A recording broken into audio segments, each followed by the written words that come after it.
Disclaimer. This video, like all videos featured on this channel, is definitely intended for mature audiences. This video is likely to contain profane language. Content is inappropriate for minors. Video is not for kids. Welcome to the Dr. Greenthumb Show. Lord of mercy.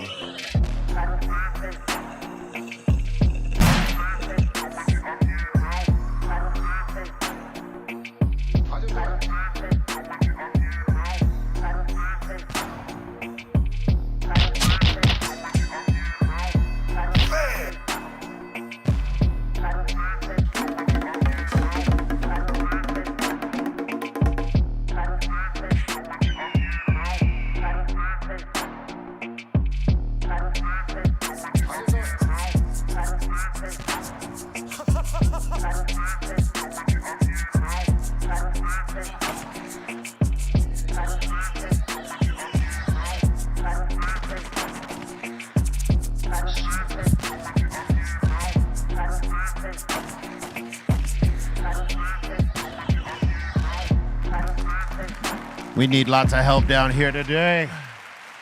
It's the Dr. Greenthumb Show live on Twitch, Discord, YouTube, and home site, www.brealtvcontest. What it do? Yes.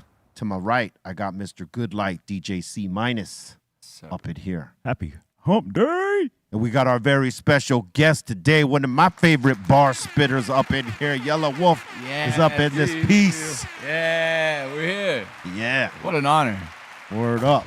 Thank you. We got the Treehouse crew, Bolton, Blombo, Bra, and the Dominator. Yo, what up, B? We're doing good. We have my man, DJ FM, little brother in the building. What up, what up? We in the house. We have Mr. Milligrams E-Zone up in here. I've been off the milligrams again, bro.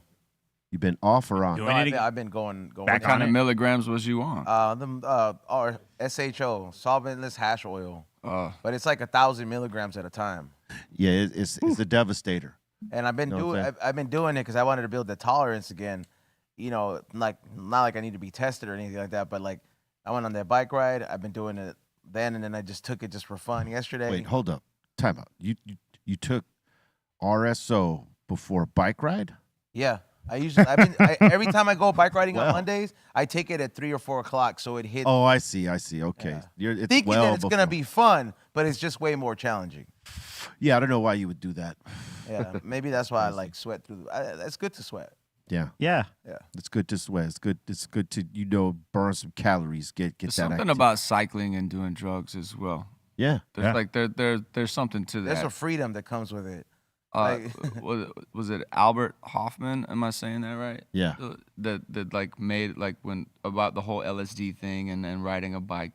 Yeah. You know. Oh yeah, he had. There's some like something that coincides with the experience of that trip. Oddly enough, that you say that, like a couple of dudes that we ride with, they pop mushrooms before we go on the ride. No Yeah. shit. And they're totally locked in, and they don't ride fucked up.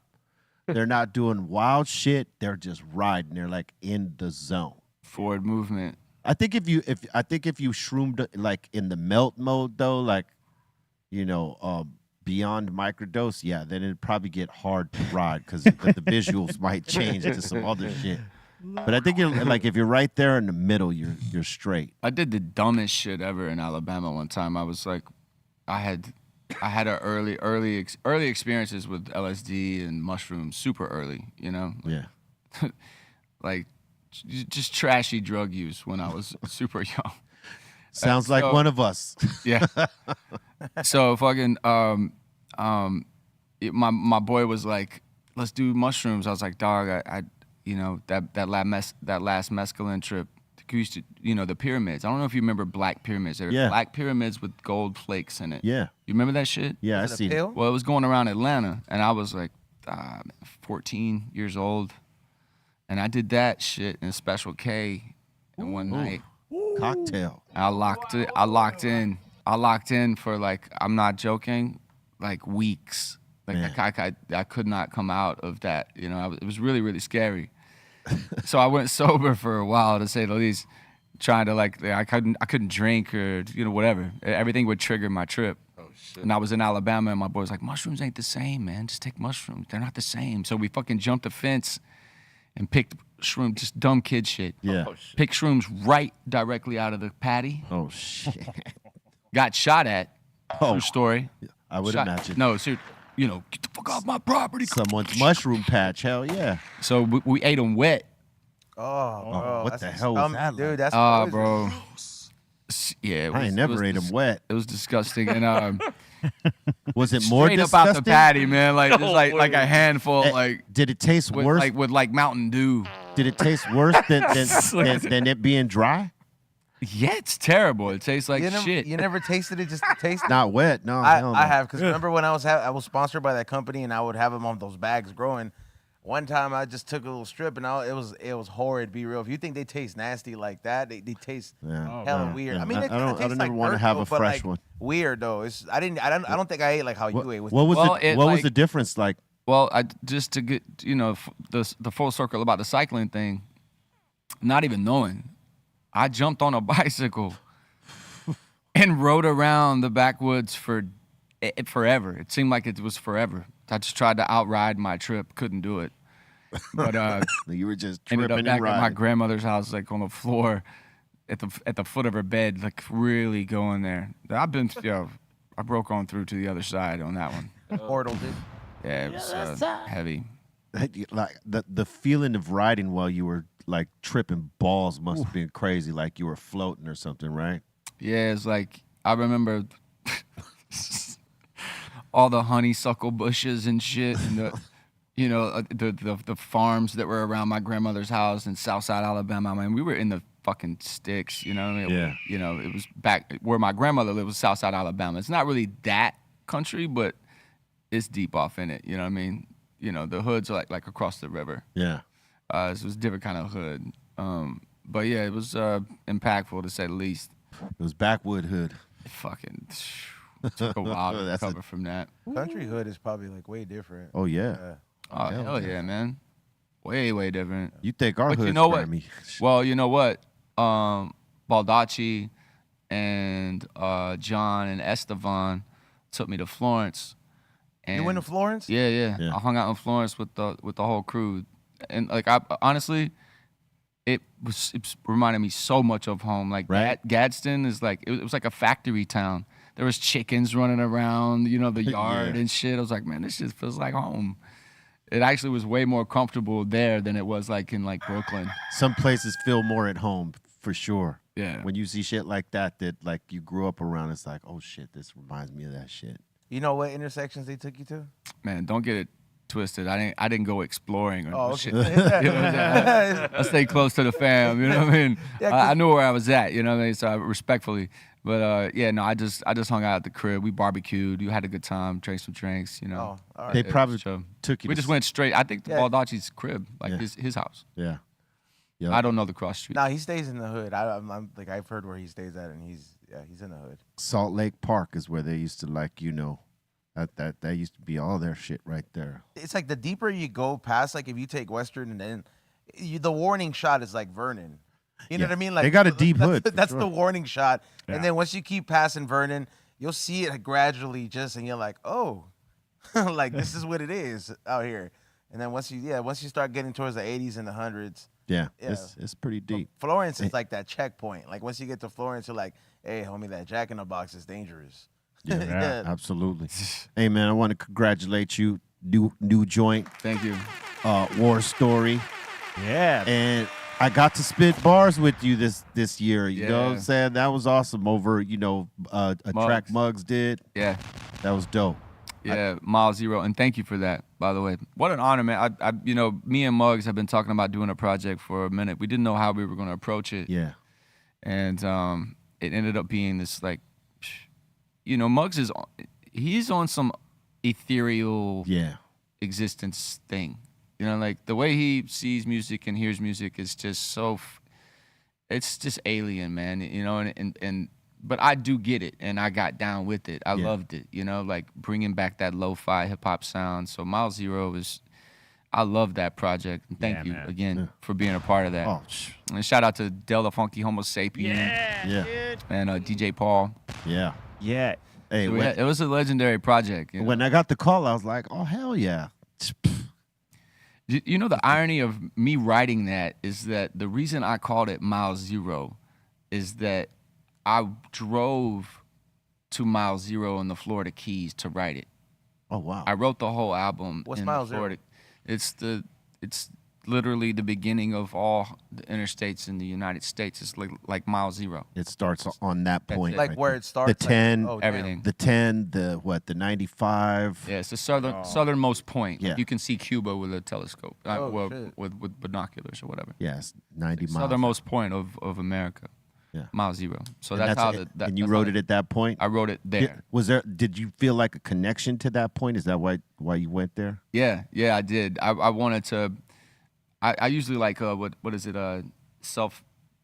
Deprecate. Yeah. Deprecation. You know, Yeah. like I do that a lot to make music, and I don't even do it consciously, but I feel like I gotta suffer a bit before I Right. enter into a project so that I can fuel myself with some some concepts and content. You do the tanks, or you just deprive yourself? No, I mean just getting fucked up. Like it may be a relationship issue, or like I'll just go camp out in a motel, or like I won't go home, type of deal. You know, It's just putting like, yourself through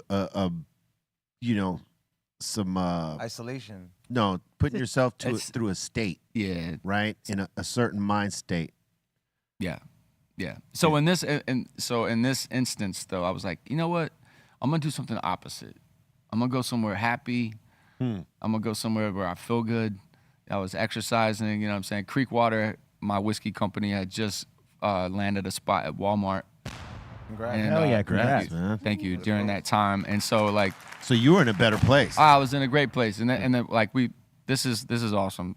Just by the way, we fucking took a private jet from the Florida Keys to Walmart for the launch. Hell yeah. Hey, All right. white trash balling. But it put me in a real good space, man. And so anyway, what's up, Muggs? Did you feel that What's up, Muggs? being in a better space like allowed the creativity to flow easier than previous? It did, but it was like because of the style the music Muggs was sending me, it sent me back to like '93, like myself as a fan in 1993 when I was listening to obviously Cypress Hill, but also like Hieroglyphics and Diggable Planets and all the underground lo-fi music that was coming out of like SNS tapes and Fat Beats and Raucous and like you know what I mean? Yeah. Def Chucks. All the gold. Yeah. Ooh, damn chucks. And so like I was like, man, I'm so happy to have the opportunity to go here as an MC. I want people to understand that I do understand this side of it all. Yeah. This is where I come from. This is the roots of what I do. And where it evolved to, it evolved to where I am now, but the roots of how I became hard, sharp with the pen was from that era. Yeah, and it shows because like the bar work is always been like sharp and on point, in pocket. You know what I mean? And the voice cuts through. That's one of the things that was very unique too is how your voice registers, and then like the fucking splicing you do on tracks, man. Well, dog, we learned that from you, OG.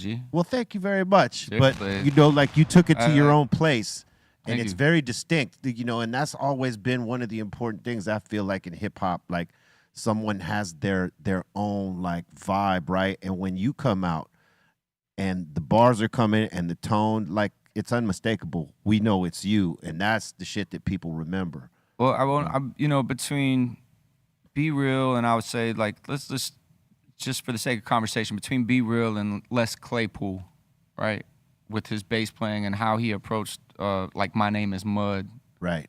like that's like the OG Catfish Billy style right there, you know what I mean? So when I figured out how to do that, for a while I was out here. You guys ever heard of the Grill Recording Studios, Will Hawkins and Lev the Grill in Oakland? You ever been to the Grill? I haven't been there, but I've. Well, I was living in Berkeley, California for a while. I was like squatting as a skateboarder, living in old houses in Berkeley. And this is before shit popped, like 99, 2000. And I had a job like giving away samples at a, picture this shit. Pepto-Bismol.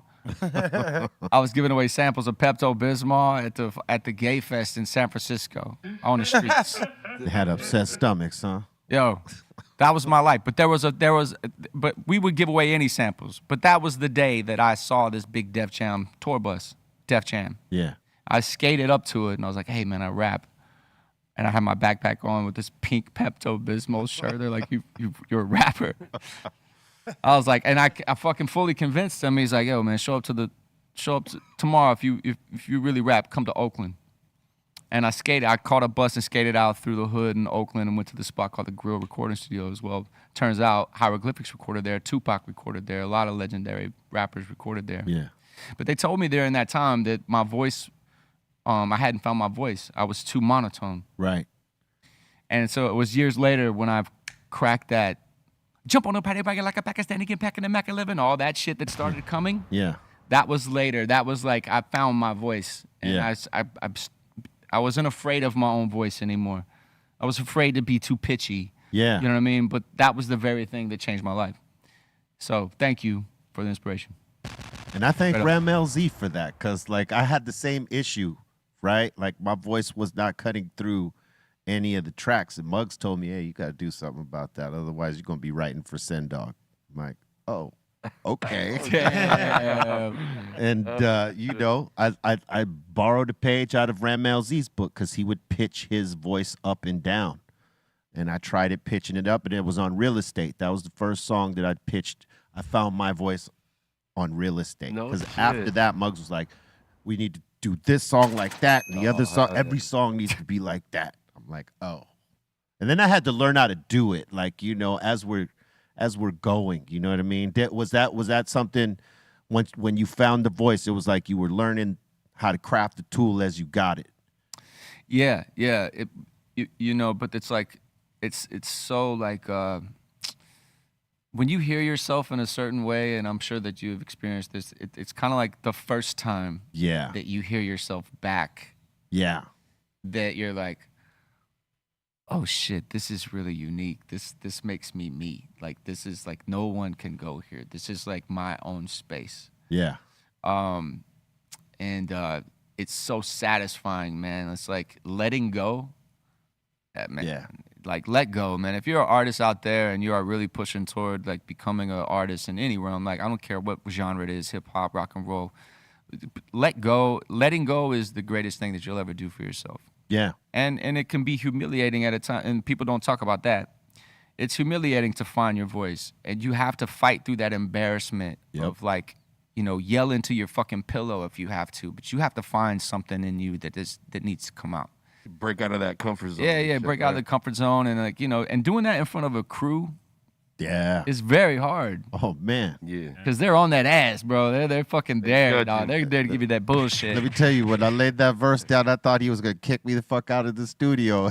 You know what I'm saying? But he ended up liking it. Oh shit. And you know, it took me a second to like it. I was like, this is different, but do I like it?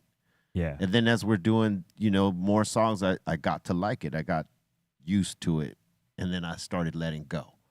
But I got better with it in time because, you know, you're learning it as you find it. And we were recording an album at this point. So that shit was like, Yeah. I had to learn it real fast. What was the old Guru record where he goes, and if your voice ain't dope, well then you need to chill. That shit he did with Yeah. Premier. Yeah. Remember that shit? Hey, that's real shit though. Yo, that gave me a conscience though. Mostly the voice, right? It gave me a conscience. I remember as a kid, I was like, yeah, my voice is too high. I could never have a voice like him. You know what I mean? I was like, where's my voice? But that really stuck with me, that shit. You know what I mean? Like, I was always a nerd like that about hip hop. You know, like, you know, I spent a lot of time in New York personally, actually. That was the thing Driving about around the I think street. that was the thing about golden era hip hop though. Everybody had a different tone, different voice. Oh, and, yeah. You know, most cut through at that point. Like some didn't. And those went away, obviously. Yeah. You know what I mean? But it is true. It's all about how the voice cuts through. You know, as a DJ, you know, coming up in that golden era, you know, I always tell people when people ask me what was it like back in those days, I was like, the thing is that everyone strived to be dope but different. And that was like the thing. Ultramagnetic didn't sound like Snoop Dogg, didn't sound like Cypress Hill, didn't sound like House of Pain. You know what I mean? It was like, Yeah, no one sounded like each other at all. Not At the all. beats. Like you'll hear today, like a lot of beats are, you know, will sound like one single sounds like 10 others. Where back then, obviously, that shit was not allowed. You had to have your own sound. Oh, you would get clowned on. The whole industry would gang up on your ass. Oh yeah. Yeah. Oh, yeah. That's why there was so many distinct, artists in that time, from solo artists to duos, to groups and shit. You know what I mean? Well, that built me as well. Like the respect of like regions, the respect of a region. Yeah. You know what I'm saying? Like Atlanta was so distinct. Yep. Memphis was so distinct. Yep. Cali was so distinct. Texas, Suave House, New York, the Midwest. Yeah. It was all a vibe, and you wanted the thing that was most attractive about, like, let's say Wu-Tang is you wanted to go to Shaolin. I wanted to go to Queensbridge because of Mobb Deep. I wanted to go there. I wanted to see that and feel that life. Yeah. You know what I mean? I wanted to experience that. Yeah. Right. The same thing, you want to go, and that's what helped me to craft something of like, well, what's the story of Yelawolf in Alabama and Tennessee? How do I make people like understand what the shit that I grew up watching and looking at, from cars and the culture and the music I grew up on and fashion, everything. What's gonna make you like understand like I want to go there because like, oh, Wolf said like Gadsden's like this, Yeah. Yeah. And that I got a lot of pride in that, I think I've done well with that, but I've also been inspired by artists before me that did that really, really well, including you guys, obviously. Well, thank you. I mean, dude, how many people you got smoking weed already? Fuck, man.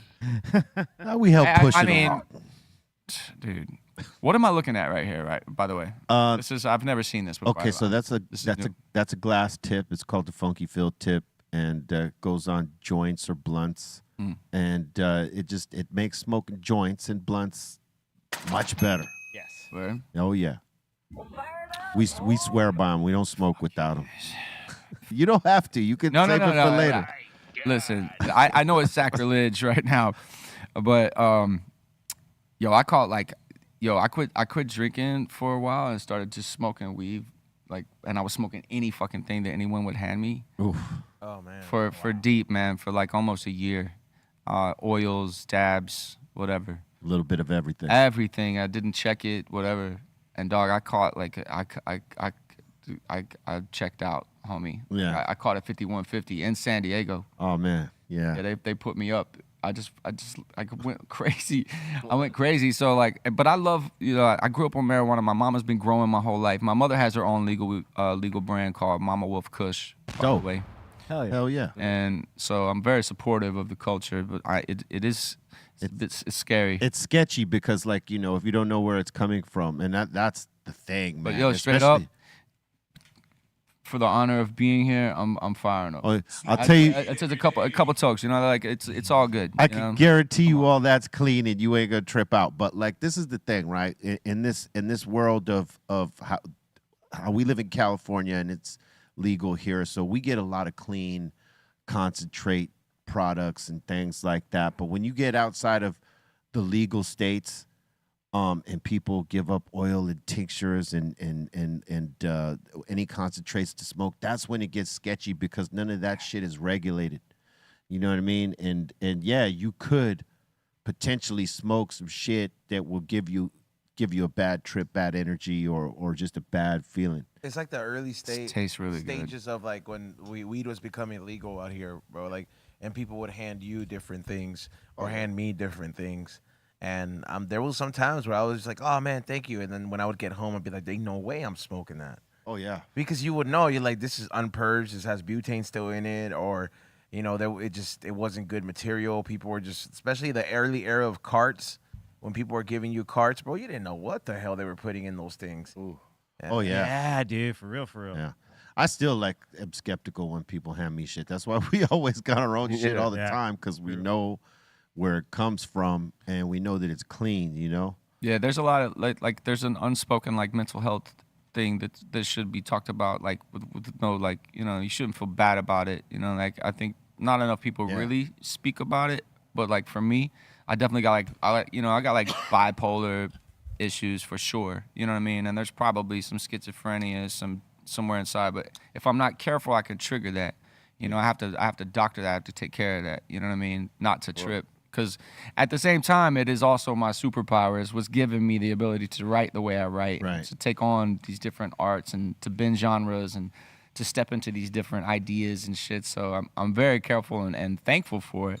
But if I'm not careful, if I'm not careful on outside of the studio, things can go awry. No, but that's great on your outlook on it, how you're saying that, but this is also my superpower. You know what I mean? Because it helped me bend these different things Yeah, man. into molding what you got now, man. Like having control of it, man. That's everything. I mean, there is no doubt that weed is not for everybody, bro. True. You know what I mean? That's a fact. Some people just, no matter how you want to paint it, or just be like, no, it's only a little bit. Well, our weed isn't for everyone. No, just some people. I honestly think that some people are not meant to smoke. Like, No, that's true. like I've seen some people that when they smoke, and they'll be like, oh man, I want to just be able to get things done like you want to get things done. I was like, listen, man, that took a lot of discipline to have that mobility and want to be able to function like this. Yeah. And some people just don't have that in them. Yeah. So sometimes I've seen where weed will take away from somebody's quality yeah. of life, Yeah. than more than add to it, because they don't have enough Well, discipline to kind of keep that in check. I don't think it takes away from their quality of life. What it does is takes away their abilities that they normally have when they're not high to function. Yeah. That's different than quality of life, because I would still say that even though those people can't hang, there's a healing aspect to smoking herb, and we all know this, Yeah. whether Yeah. whether you accept it or not. Now, our bodies are meant to accept it, but the thing is psychologically, some folks they've grown up to know this as a drug that leads to Reefer other madness. drugs and Yeah. all the shit that has been piled up on it. I mean, now people have a different outlook. The people are more open, but there are still those who have that psychological trip on it. So Yeah. they smoke something and they either freak out or they shut the fuck down. And yeah, weed ain't for those folks. Not at the level of like that they should be smoking it constantly. Obviously, if they're gonna try and smoke it all, they got to go with whatever the lowest grade shit is, very slowly Yeah. to walk that path. Dude, sometimes weed ain't even for me, bro. Like it depends on the situation, bro. Like I mean, I'm pretty sure anybody can relate. But as much as we smoke, sometimes, bro, I'm just dealing As with. he has this huge joint. Right. Yeah, no. See, right now, weed is for me. But let's Right say- now. Right now. But it's let's just In say this moment. I were to get some, God forbid, some news, right? Yeah. And it's like some stressful shit, something happened. Mm-hmm. I ain't smoking during that time, Mm. just because the sole fact that I'm gonna focus on just that. So I gotta just work through it sober Man. before I get back on the level where it's at. And I used to think that I used to try to drown it out, bro. And then I would make myself super paranoid. And I'm like, oh no, it's happening to me. I'm that thing that happens when you turn old, like. But it's just But it just happened to be that you just can't be, smoking like you were 18 all the fucking time. Sometimes you got to deal with life on a sober tip and then work that through before you want to get back on your high horse or your, cloud nine. Or There's a whatever you wanna- time and a place for everything. Yeah. You feel me? Absolutely. Honestly, I don't even get high before I mix. I try not to smoke too much before I mix or at all. And then I get on, bust it, and I feel like I'm a little quicker. Like I'm a little more on point with my tricks and my shit. Yeah. And then after I, relax and smoke. But Yeah, same. Like, I drink. That's what I do. Yeah, me too. Straight up. Like that's my drug of choice is alcohol.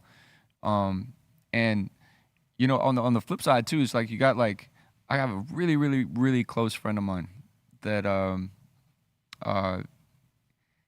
he's not good sober for too long, bro. It's too much, bro. It's like like you it's those people like, too, right? I'm like, yo, Hell dude, yeah. like, hey, let's go get a drink or something, bro. You need to chill. Wound too tight. You're not good. Like complete sobriety is not good for everybody as well. Like the Snickers Yeah. commercial. Some people need to check out. They got too much going on, man. It could be 100. trauma. It could be like a creative mind that doesn't stop. You gotta Something. slow down somehow. Yeah. It's about just, sort of knowing the limits to go to. Oh yeah. Yeah. Yeah, you got And that's the hard part for all of us, right? Yeah, that's it. That's it.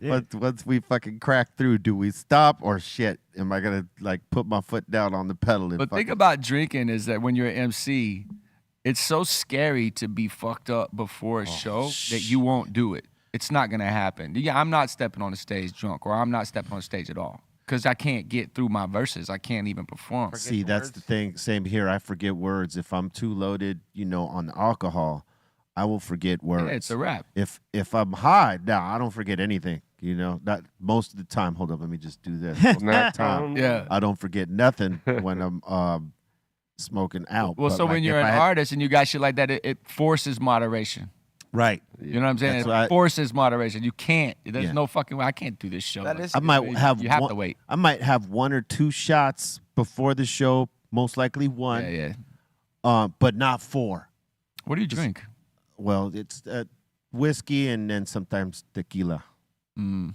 Sometimes I mix it up, but mostly it's whiskey. We be popping the whiskey off over here. I can't believe I Occasionally, didn't bring Creek water. It's just, occasionally some moonshine, because I used to have a homie that, you know, bus driver that would, when he rode through Kentucky, he would bring us back cases of moonshine, the apple pie and the white lightning. So every now and then we'll fuck around with the shine. that shit. We haven't done it often, but I got a jar of lightning at home that I've had for the last, I don't know how many years. You It's gotta just bring been that sitting light. there reminding me, don't touch me, motherfucker. That's what it's telling me. Don't even touch me. You know got to what do I'm it in saying? like a group atmosphere. Yeah, if you you're have gonna- to. if You you're can't gonna be dabble drinking with that it, not shit. like commit. If you're gonna commit and you're just gonna to a mason jar of moonshine, you're gonna go through it, bro. Like if you're committing to it, but if you bring it through a group setting, everybody do a little bit. We're gonna do something fun, you know, like Yeah. Do something fun. Moonshine. Let's do something fun. Yeah, what can you do? It stops there. It's like after you dive into moonshine, man, it's like you just park it, bro. Yeah. You know, conversations get interesting, and you just don't move. It's Just real stay shit. put. Hey, no, that's real talk, because back in the day we used to run a mix show out of here. It looked really different back then, but we used to run a mix show called Medication, right? And on Friday nights it was Deftone from the Deftones, guitar player from the Deftones, C minus. What's up, Deftone? I toured with them. Yeah, Yeah. he's Go usually ahead. here on Tuesdays and Fridays. Missed him by a day. Oh, yeah. But he's watching. He's listening. What's up, Strong? What up? What Strong up? Tone. What up, fam? But we used to host a show with our homie Damon Heller here, right? He does this show called Smoke and Scan. It's a popular show on YouTube. Well, it's a popular show just in general. But and that was the drink of choice on Friday nights. We'd all take shots of the fucking fire of that fire, man, of that white lightning.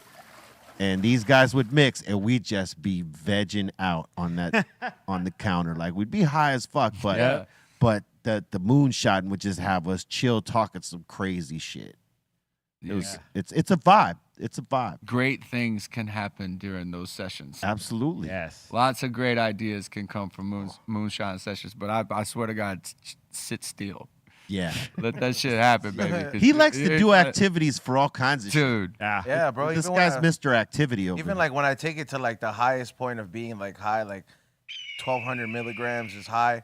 I was just walking around Disneyland. Yeah.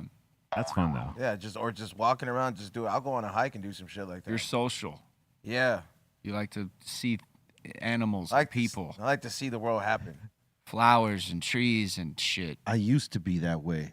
Like, I could shroom and do acid and do all that shit and be around people. Now I find myself less open to that and like more like a tighter circle. Yeah. Because everybody wants to talk to you, bro. Yeah, everybody wants to talk Yeah, to the like- motherfucker. Yeah, I guess that's true, because when we were like really deep doing that shit, we were just coming up, so not everybody recognized us, so we could. You can't navigate. catch Feeling my one buzz. moment of fucking like if you the moment you start feeling something come on, yo Cypress. Hey, I and then remember. you gotta deal with this. I like, remember all high that as fuck. happening to me on one of the Smoking Grooves tours. We were shrooming, and we had just got off stage, and we were peaking on stage, but it was still like driving at the end, right? Like, and we would go out and watch people's shows, you know, like we would not take security. You know this by rolling and seeing that shit, but we would like just kind of sneak out, 4 or 5 of us, and we go watch other people's shows. And when we would do it, when we were on mushrooms, man, it like the thing that would fuck with me the most is that, like, you know, people that would recognize would come up and want to have a conversation. And like, I can't, my mind is like 1,000 different places. I can't have a conversation at that point. I'm looking at everything, analyzing it, seeing the trails and all the crazy shit happening. And someone's trying to talk to you and you're just Killing not your fucking buzz. Yeah, well, no, you're checked out. Well, it's because you got to Oh, try. I Yeah, got you, fully. got you. Yeah, You know, my manager, Zilla, he's like a practicing shaman, pretty much.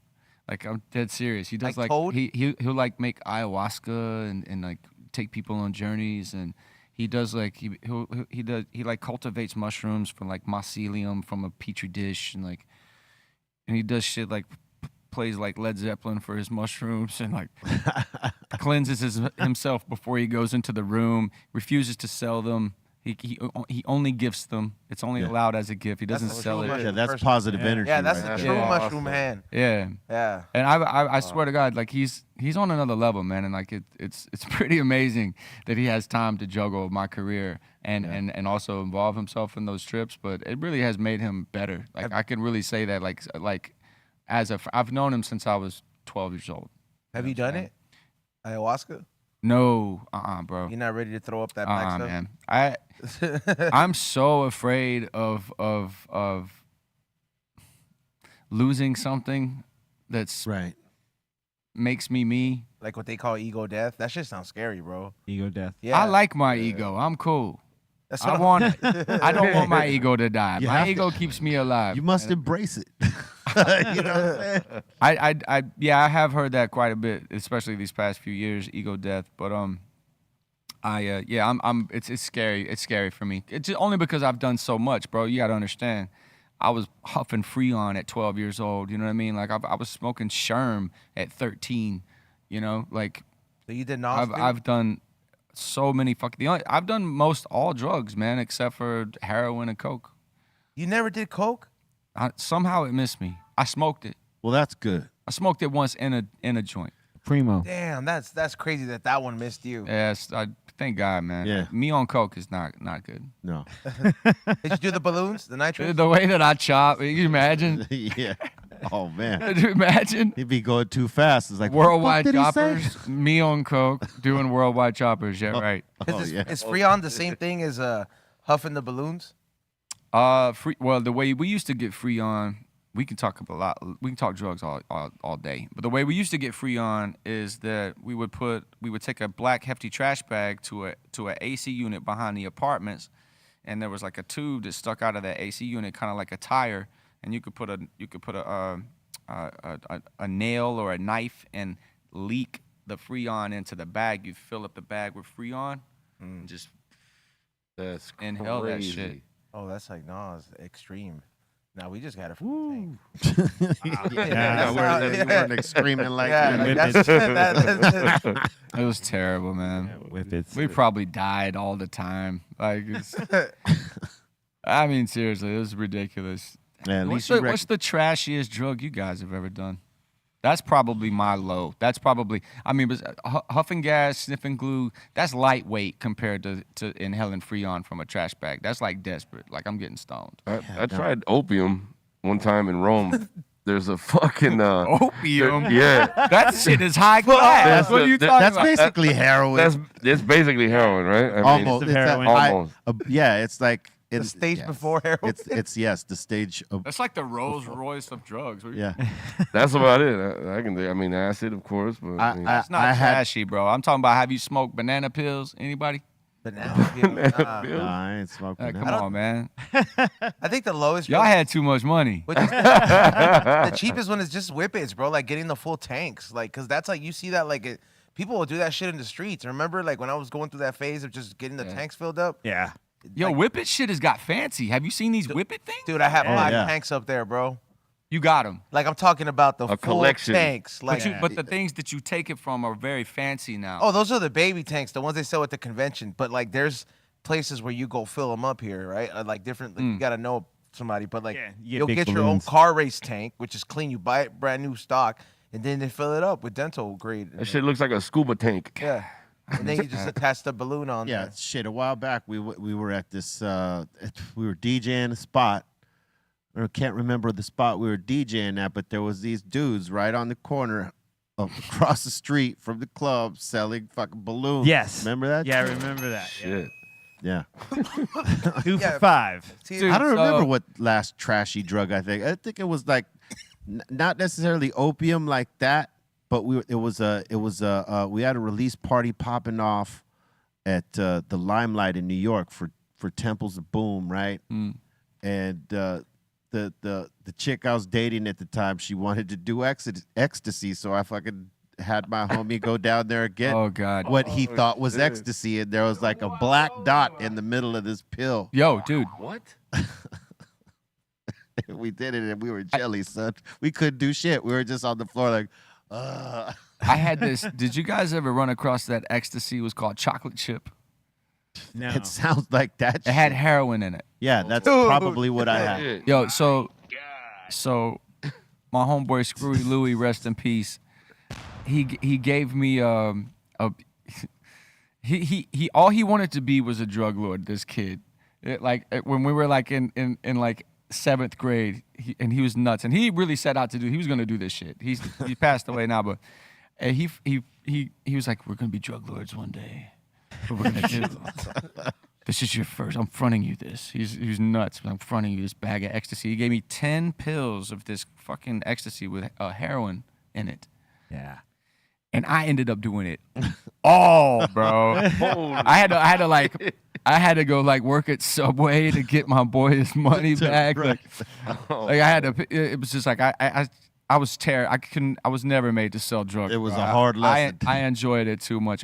I mean, you know, I spaced it out, but yeah, chocolate chip ecstasy, 9th grade. Hello. Don't get all at high once? on your own 9th supply. grade. You did it all at once, or like? Oh hell no! Like 9 days Okay, so one a day type of deal. Yeah. I remember Superman. before homeroom class. Like Oh my God. Yeah. zooted out in 9th grade. I mean, what the fuck? These that's kids got- ain't shit. That's almost got to be like I was micro- 26. That's got to be like microdose heroin, though. Because think about it, it's got to be such a small amount of heroin for them to put it in ecstasy, where you're still kind of like, oh, I feel kind of relaxed, but I kind of want to do shit. Dude, Yeah. that shit is gnarly. You ever heard of the Superman pills? It was like ecstasy, Like and the erection? speed. Oh no. That was a sounds form like- of ecstasy. It was Superman pills. It was so it was ecstasy and speed, Wow. and that shit was through the roof, dude. Like That was a pill? Yeah. That sounds like a fucking heart attack. That sounds I like mean- that sounds like something you take when you're really tired. Well, dude, yeah, Superman. going. One kept you going, dude. Hey, let me get one of them Supermans, man. Like I'd be the type of person I that I'd just be drink a like, sugar-free Red Bull. This fool's taking Superman. That's what it looks like. But bust that back out. Yeah. I ain't never seen that. It's very marketable. To a speedhead. To a child. To a child, yeah. They were blue. Superman. yeah, you'd have to like knowing it like for sure. If you're like in college doing that, I'd probably like be the type of person to be like, I'm gonna cut this in 5s and microdose it so I can not be tired. Yeah, one did you Yeah, good but- for like 24 hours. Like you were good. Oh, you be up, son. Up and fucking the Oh. waves would just the waves of the rush of the That's for the ecstasy. EDM DJ. Oh man. For the EDM DJ, and What you, about- Supermans. What about Special K? Oh, I've Yeah, been in the I've K-hole. done- I hate it. Yeah? Dude. I have Oh not. my god. I did it on ecstasy, so What? Yeah, so the That's K hole the wasn't Superman that shit. like bad. Yeah, That's Yeah, crazy, you didn't get homie. stuck there. Remember on my birthday? Were you here? yeah. Yeah, when like it was just Inception over and over again. I thought I was out of it, and then my fucking brain would just go back. And I yeah. was like, I hate this. Stop. Like, everything just switched up, and I'm just like, oh man, that's it, dude. I'm having epiphanies. This is not good. Dude, we were both sitting at our desk and we were talking, and then you just plopped over and you said, "Hey guys, I think I'm going through the K hole," Yeah. and we were like, Yeah. "Oh, right on, man, hell yeah!" And you're like, "Oh, We were witness to the K-hole. yeah, we inside. witnessed it." Yeah, What is it though? So I've heard for years. I was told cat tranquilizer. Is that what it is? ketamine? Yeah. It's for cats though, to tranquilize a cat, I mean, No, right? I thought it was How- horse or tranquil- horses. How do you get that like in snortable form though? Because when we did it, it was like Why would you want it? It's Yeah. no, because that's how That's how I it's did sold. it. Yeah, that's how Yeah. it's spent. Yeah, that's how I didn't know it did. What other way do you do it? It comes liquid sometimes. Oh, Yeah. Liquid K. Yeah. Liquid K. It's Oh. like little vials. I was too scared to try that part, but Yeah, I when never when tried I that. snorted it, I treated it like Coke, so I just did a whole rail, and then I was like, oh, wrong mistake, because I automatically knew when I took Wah, the seat, I was trying to wah. watching TV, and I'm just like right there hanging out with everybody, and I'm just like everything's like switching like a Rubik's cube, like it's just, I was like, this is too detailed for me, And I'm a fighter when it comes to like doing extracurricular activities. I like to be in control, bro. Like I don't like to. That's the funny shit. He says that, but he does all the shit that will have you out of control. Okay, no. See, you guys think I'm out of it when I'm nosed out or when I did it before. No. And I would be like quiet. I literally heard everything that was going on. I just didn't react to it. In a state. Yeah, like I was in a state. So you were in a state. But I don't know. I'm afraid to like just let go when it comes to certain shit like that.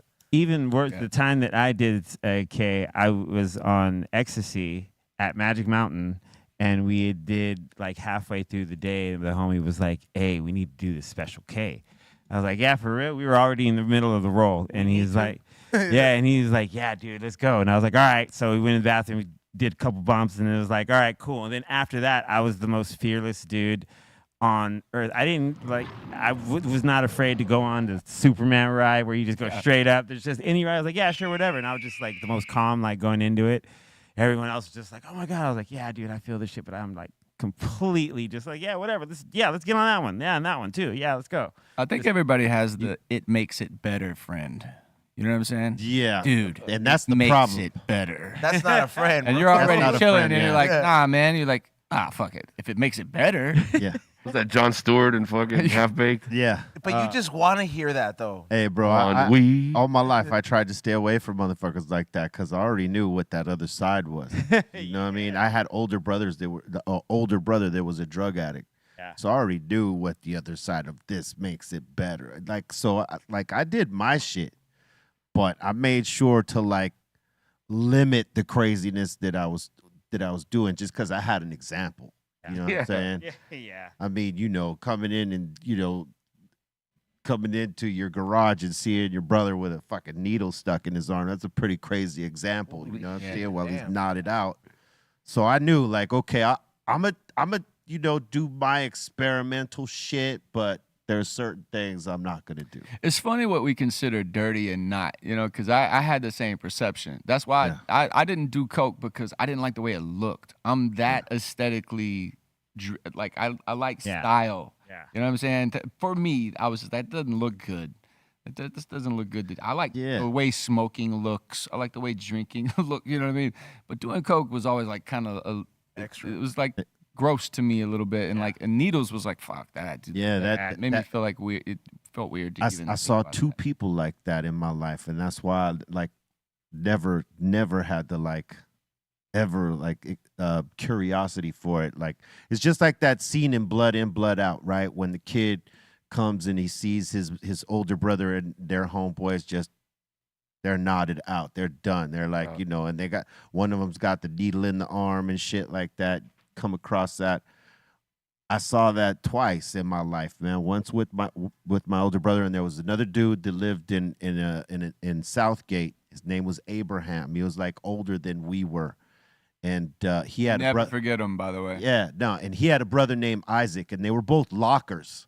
What? And we were poppers and breakers, so this is how we knew them. They were older than us, and one day we're up there chilling with Abraham, and we leave for a minute, we come back, his brother's on the couch, boom, needle hanging down. He's like totally out. And he, like Abraham, rushes us right the fuck out. He's like, oh, you guys got to go, blah, blah, blah, blah, because he knew what we were seeing right there.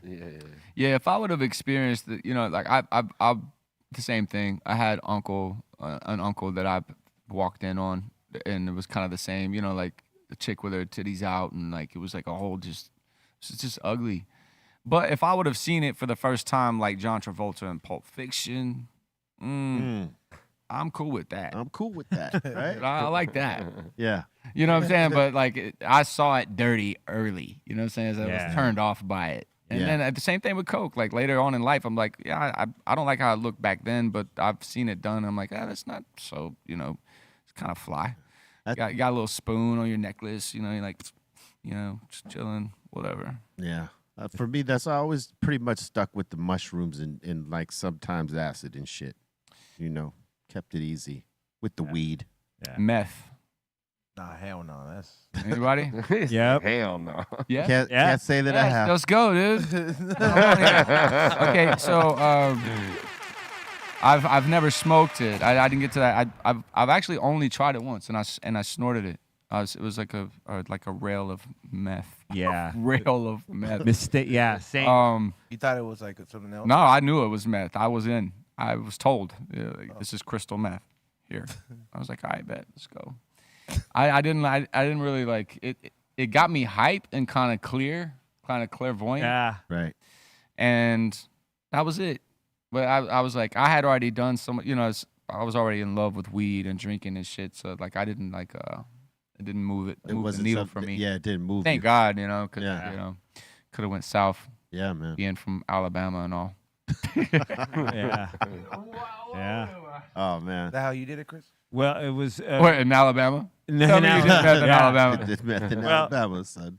It was me and the homie. We're at a party and we had been drinking, and he was like, "Dude, I need to find a little upper," and I was like, "All right." And so he was like, "Yo, I got someone," and so he had these lines ripped out, and then so the homie went first. He goes, "Fuck," and then I went and I did my raft, and as soon as I did it, it was like, "This is not what." This is not what you This thought is it not was. what I thought it was. And he was like, "Yo, is this crystal?" And he's like, "Oh yeah, well you guys weren't you didn't want it?" We were like already after the fact. I was like, "Dude, I did not want to be up for like 24 hours. Like I was cool." And you were up for I 24 was hours. up for 24 hours. Damn. Right on, man. Yeah. Did you get a lot done? Yeah, I did. Did you do some shit? I did. Dissected a computer? Organized. Did you have some activities? I did. I had a lot of time for activities. A lot of things to get done. Dude, I saw my boy Rittz write an entire album in 24 hours. What? Doing that shit. No, I'm not joking, man. Like, it was the most insane shit. He had just signed to Tech Nine. I love you, Rittz. He had just signed to Strange Music. And yeah, man, like he got on one with that shit and went. It was a whole album. He wrote a whole album. Wrote 13 songs in like 28 hours. 13 He songs never in went back. 28 hours. Damn. Oh, man. Yeah. Do you Ritz. know? It's technically like Adderall. Love you, It Rick. does the same thing as Adderall. I wonder Yeah, if that's. I heard. I'm wondering if that's a world record. Maybe, man. I don't Like think they help- like 28 On hours. a tour bus, like in the front of the tour bus, like sitting in the captain's chair. Like he was on my bus. He was like sitting, yeah. I mean, that would be. Called him the bus, nicknamed him the bus troll because you couldn't go anywhere without running into him. See, someone could, if they log that, that goes into the Guinness Book of World Records. Right. Obviously, it was on meth though, so it'd probably get rescinded. Yeah. Yeah. But I'm saying, is there a record like that? Like, someone who wasn't necessarily on meth Oh, Redman, right? Redman was. got an album Right. out in a day? Didn't he do There's a Dark Side in one day? Did he? He recorded it. I heard. Really? Really? That's what I heard. Did not hear that. I mean, am I That's getting amazing. that right? There's a Dark Side, right? Yeah. Redman. Yeah. That was Yeah, the yeah. title. Favorites. Yeah. Yeah. So, one day. I heard he recorded the whole thing in one day. That's crazy. That should be in the Guinness. I don't know if he wrote it in one day, Ah, but see, you know what I mean? that's He the went thing. in and He recorded everything. I recorded Trump music on a Saturday and a Sunday, 2 days. Damn. But You pre-wrote the song. I wrote the song. I wrote the album Monday through Friday and produced it with Willpower and Gadsden. Recorded it Saturday and Sunday. See, now that's Put a cover up on Monday. Tuesday we drop Pop the Trunk. the question. Can someone write and record 13 songs in one day and pop that album off? And will it be good? And will it be good That's is a the big part. question. And will it be good? It's okay maybe I think if you already got the beats, if you pre-picked the beats. Let's say you picked 13 joints, but you haven't written anything. And you got to write everything to those 13 songs. If you don't get them done in 24 hours, the album doesn't happen. That's a contest right there. We just thought of shit. it, bro. We did. That's the new shit. Yep. Make an album in a day. We'll put it out. Ah. Fools If just- it's dope. If it's dope. fools just Has to start be smoking, dope, man. too. Gotta be fun. Yeah, that's crazy. Dude, the last album I wrote. Do you write? You ever write without music? Sometimes, yeah. So If I have the idea, yeah. So I did my new album War Story dropped a couple days ago. Yeah. Thank you. Congrats. Thank you. And so it's two sides. One side is produced by Malay, and if you don't know who Malay is, blonde, Frank Ocean produced. Like Benson Boone's new #1 record. Yeah. Malay did that. Malay's, I mean, I could go on and on. Killing it. Yeah, and Malay also did Love Story with me and Willpower. And if you don't know who Willpower is, he produced Trump Music, Best Friend for Marshall and I. He's done many, many records. Tilla's Gone. But we recorded in different environments. And well, actually, I came to the Sunset Marquee and I wrote this record and recorded with Malay. But how Malay would do it is he hit me up. He'd be like, yo, man, today's BPM is 85.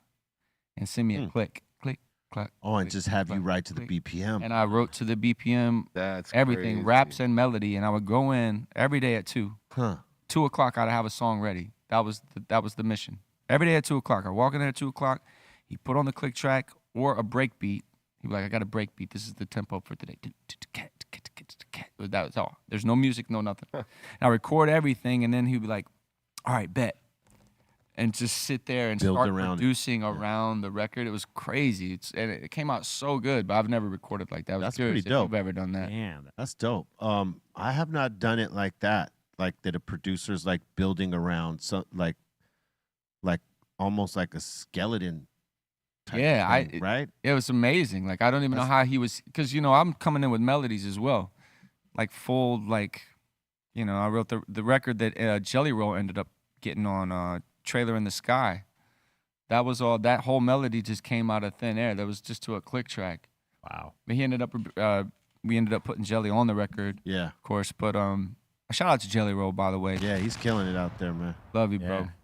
Yeah, he's smashing it. That's a dope technique. Like I have not like worked like that before. Usually it's the other way around where we're like the music is what's first, and then Yeah, we it get the was- idea from that, and like It was a mind fuck, man. yeah, must have been trippy. But like to do that, man, you probably learned a new skill set in that, and that's dope. That's what's dope about having an experience like that. Mhm. What were we gonna say, C? You know who else used to use that technique, and I seen it happen, was Dilla. Dilla would have Oh, Jay Dilla. Yeah, he would have Slum Village and his cousin QD. Peace. He would have them, like, he'd be like, all right, write the raps to this tempo, and he would just click on it on his MPC, and then they'd come and record, and then he'd build around their verses, and then he'd come up with like 4 different versions, and the one that we'd hear out would be the one that Wow. they'd be like, all right, that's the one we're rolling with. God, Slum Village, so good. Dope. Man.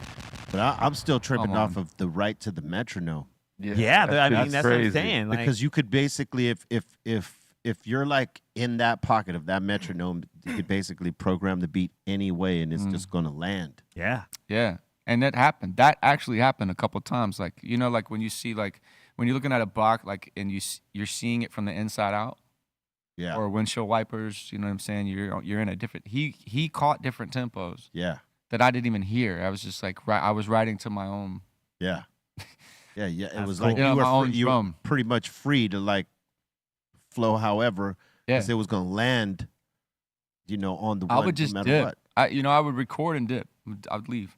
Hit me in a couple hours to go get some pizzas, he some was drinks, and shit. Come back and then see what he did with it. Yeah, because he was gonna build around it.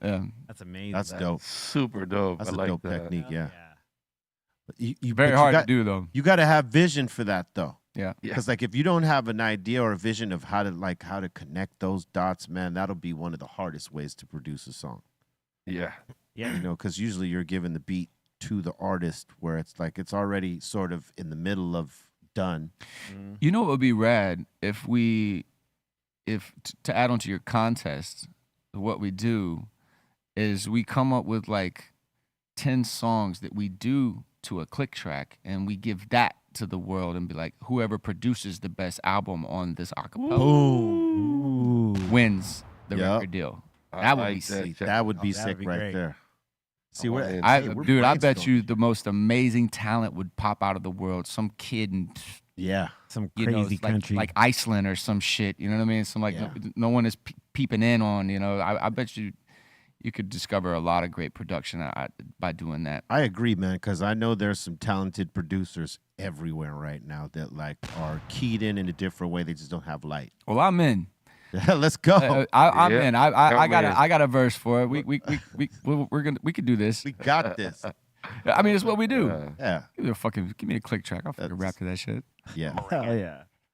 That'd be a crazy thing that every song, that like every every song on the album was made from just a click track to begin You know with. what? I'm claiming this is done. I'm just gonna send you a verse to a click track. You add a verse to it. I'll add a hook Okay. to it, and we'll just start with a song, Okay. and we'll just put it out, That works.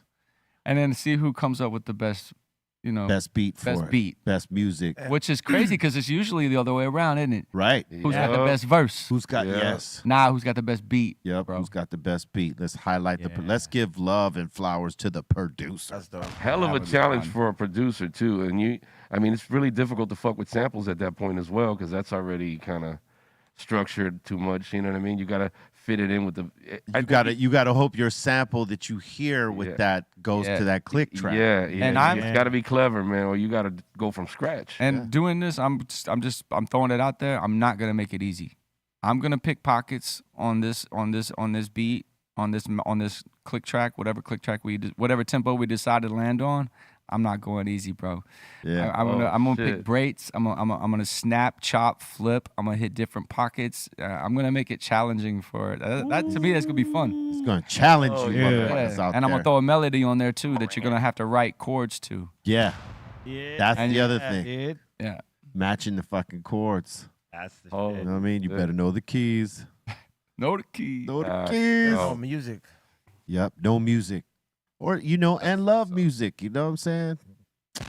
Dude, I keep reaching for this shit, man. I wish I had a cigarette or some shit. You got a fucking like, what? You got some whiskey over there? Like I feel I like actually need to be do. Hey, active.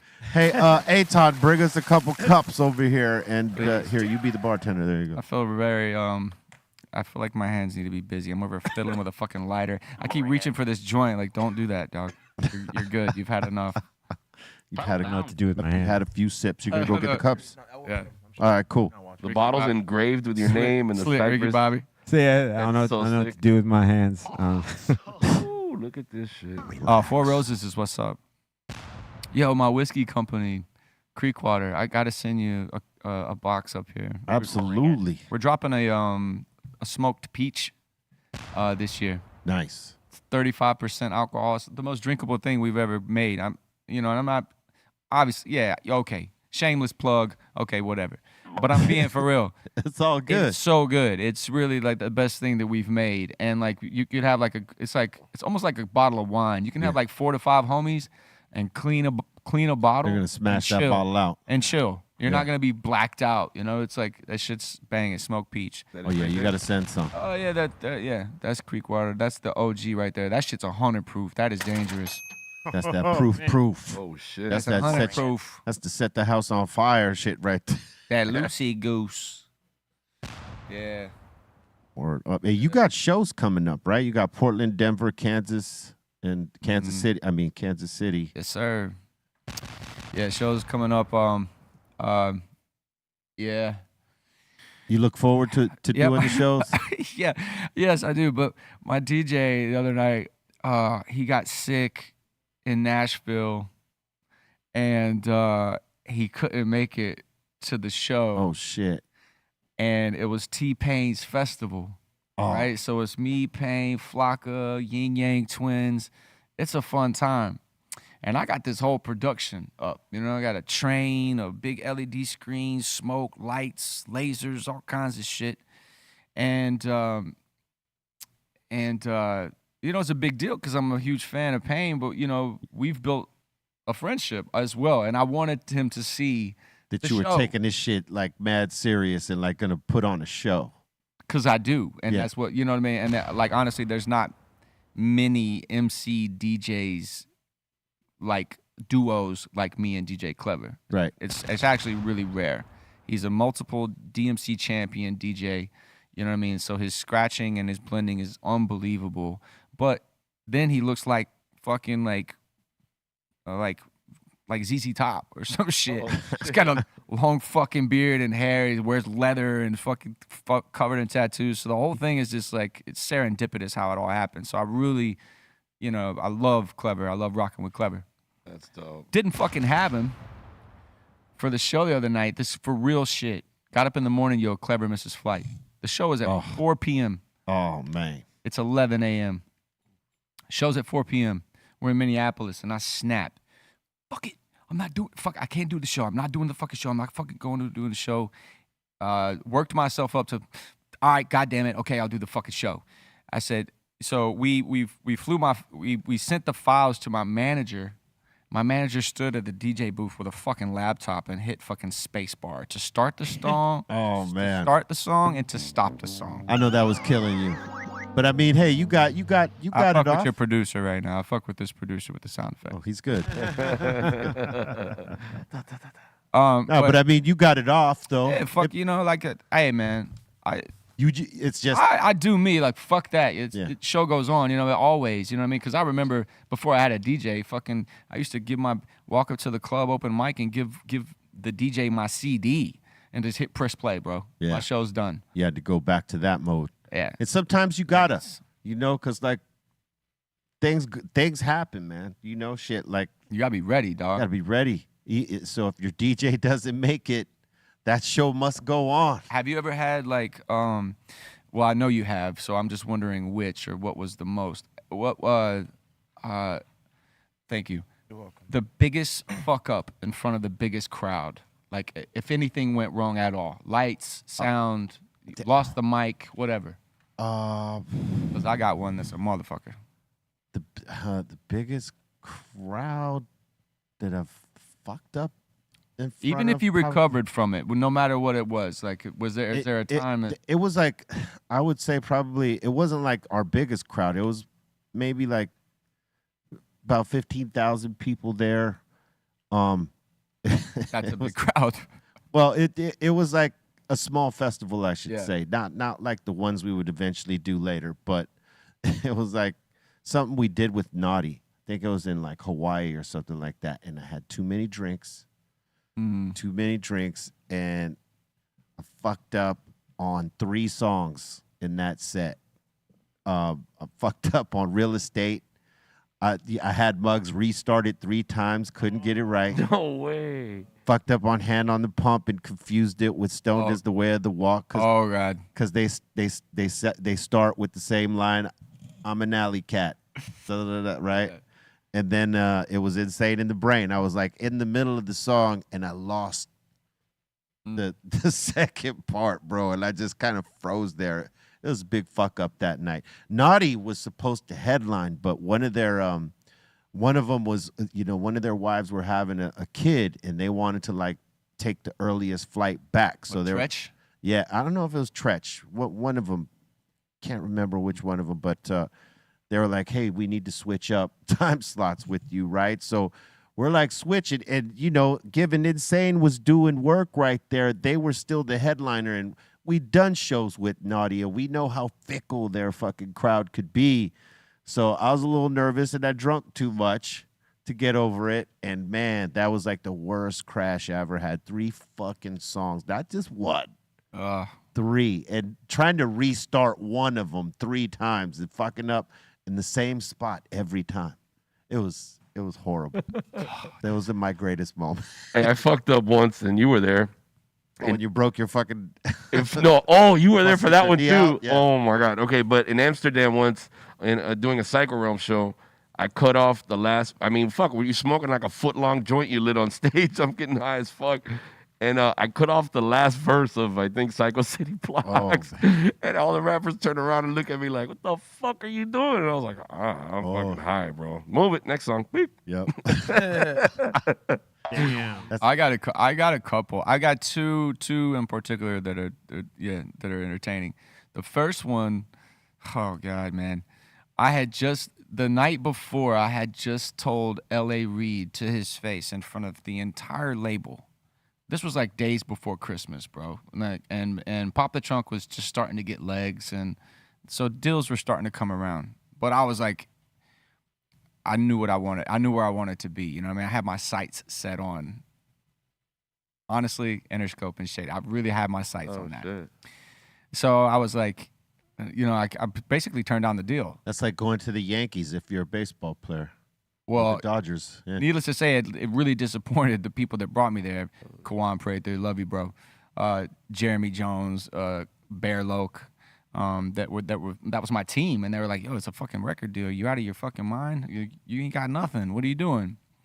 So and I told L.A. Reid, I said, because the thing is, he asked me to perform in front of the office. Right. And I had done that before, and I was like, I'll never do that again. Yeah. You know, I'm not doing that. You wanna see my show? Then I'm performing for Raekwon tomorrow in Harlem. Come see that. I'm opening up for Raekwon tomorrow. Come see me at I think the Fillmore. Dude. Now, I had just lost that deal, and all reality hit me when I was at the bar at Little Frankie's, actually, in front of Baller's Eve. And I was sitting at that bar and so down on myself. And so the anxiety of that show was building. Like, oh, my God, what if LA Reid really does come? You know, I got to kill it. You know what I mean? My team is disappointed on me that they're like, you fucked it up. You're never going to get a break. Now you don't got a choice. Now you got to rock that shit. Whoa. And I walked out at the Fillmore in Harlem, opening up for Raekwon, bro. You gotta remember, I'm fucking brand new. I got a banjo player on stage. I got a mullet mohawk. You know what I mean? A fiddle player, a drummer. You know what I'm saying? Like at the time, I'm pushing this arena rap thing. This is like before Trump music really, really popped. Really, to be honest. And I said, "What up, Harlem? This is my first time in Alabama." Damn. Boo! Boy, they went off. The whole set, they just booed me. They wouldn't let me get through anything. I had Pop the Trunk, I had all that. What up, Harlem? This is my first time in Alabama. Oh, classic. Want to get away? Oh my Remember God. that commercial? That's what that moment Just kill me, man. Just kill me. I got no record deal. I just blew it in front of fucking Raekwon. Man, it sucked. Oh, man. That's the want to get away moment. I seen Eminem get booed in one of his first shows. I've been booed so many times, bro. Yeah, in Vegas. He actually opened up for Cycle Realm, and Mobb Deep was there as well. And that crowd was just not feeling it, man. Hey, they didn't know him yet. It happens. You know what I mean? I seen the House of Pain get booed at a Ramones show. The thing was, they weren't really promoted. They were added on after it had sold out, and that's always a problem. Yeah, that is strange. When you take a gig like that, that's always a problem because the one thing you have to keep in mind as an artist is either they're going to shit on me or I'm going to win people over because none of my fucking people are there, right? And with House of Pain, it pre-sold out before you were on the bill, so it's all their fans. Yeah, so like it was all punk rock heads who didn't necessarily like hip-hop, right? New York punk rock heads liked hip-hop, but L.A. heads were kind of like, But they got like booed like badly that night. The next night that they were promoted, it was a slightly different crowd, and they killed it. But that first night, man, I felt for them because I was there. I saw it, and I was like... We kind of dealt with that when we opened up for ICP because their fans are Psycho Realm fanatic. Oh, yeah. I have got some ICP stories, too. We got kicked off their tour bus. Bro, B-Roll was in a fucking RV. I never seen them. I was only on 2 shows on that. That was mostly you guys. I got footage. You've never of played you The Gathering, in the RV. right? Yeah, we Just played. Like, what the fuck? What am I doing? Yeah, we RV? played it some years back. They had been trying to get us on for a while, but every time they asked us, we were already like booked for Europe and shit like that. But they caught us on an off year, and I thought, fuck it, yeah, let's go do it. It was bizarre, dude. but Did they throw shit at you? Oh yeah, dude. Me too. Look. Okay, so this is kind of like the tail end of, the long tail end of the Marshall ICP beef that was happening, right? Remember that? Yeah. So I'm signed to Shady, so I'm coming out, but they invite me to the show. So the first thing I would say, first time ever out on the stage, Shady Records in this motherfucker. Oh yeah. But I came in hot, you know what I mean? But they, in a way, they did respect it, but then they started throwing shit. Yeah. And I bet you can't hit me, motherfuckers. Whoop, whoop. And so they started aiming the fire, and they threw up a fucking, like a pack of the Black Cats, the big box of Black Cat fireworks. Yeah. Dude, and I stood in that shit in my cowboy boots. And it just happened to be like during like a Catfish Billy verse where I was like already double timing. Yeah. Dude, it was a wrap after that. It was like we were family. You won them over. Yeah, it was over. Because that's what they love. Yeah. But dude, they got so now it's a tradition. A tradition, yeah. When I'm on stage, it's going down. Next show, they threw mortars. Yeah. Oh shit. on stage. Mortars, bro. Damn. Third show that I've done. There's no shit. Chicken wings, beers, Fago. I'm getting hit with all kinds of shit, but then I'm feeling like these bee stings. I'm like, what the fuck is that? What's going on? I can't see anything, but like I'm getting hit by these tiny little, it felt like bees all over. Yeah, like sting. all over my body. Whole show. And I kept running. I was like, I don't know where this is coming from, but I'm gonna play it off like I don't feel it. Yeah. So after the show, I'm like, yo, what was that? What was happening? There were like multiple people on the front row with those plastic high-powered pellet rifles. Oh shit. Oh. Oh man. Lighting me up the whole show. Damn. Damn, that's fucked up. I was all like stung up. I had, it's like, Hey, it's whoop whoop, it's wild. family, family. Oh man. Oh man, they were trying to do that antique shit on Sendog. They kept throwing the bags of white powder at Sendog. Trying to hit him with the water balloon and then the white bag.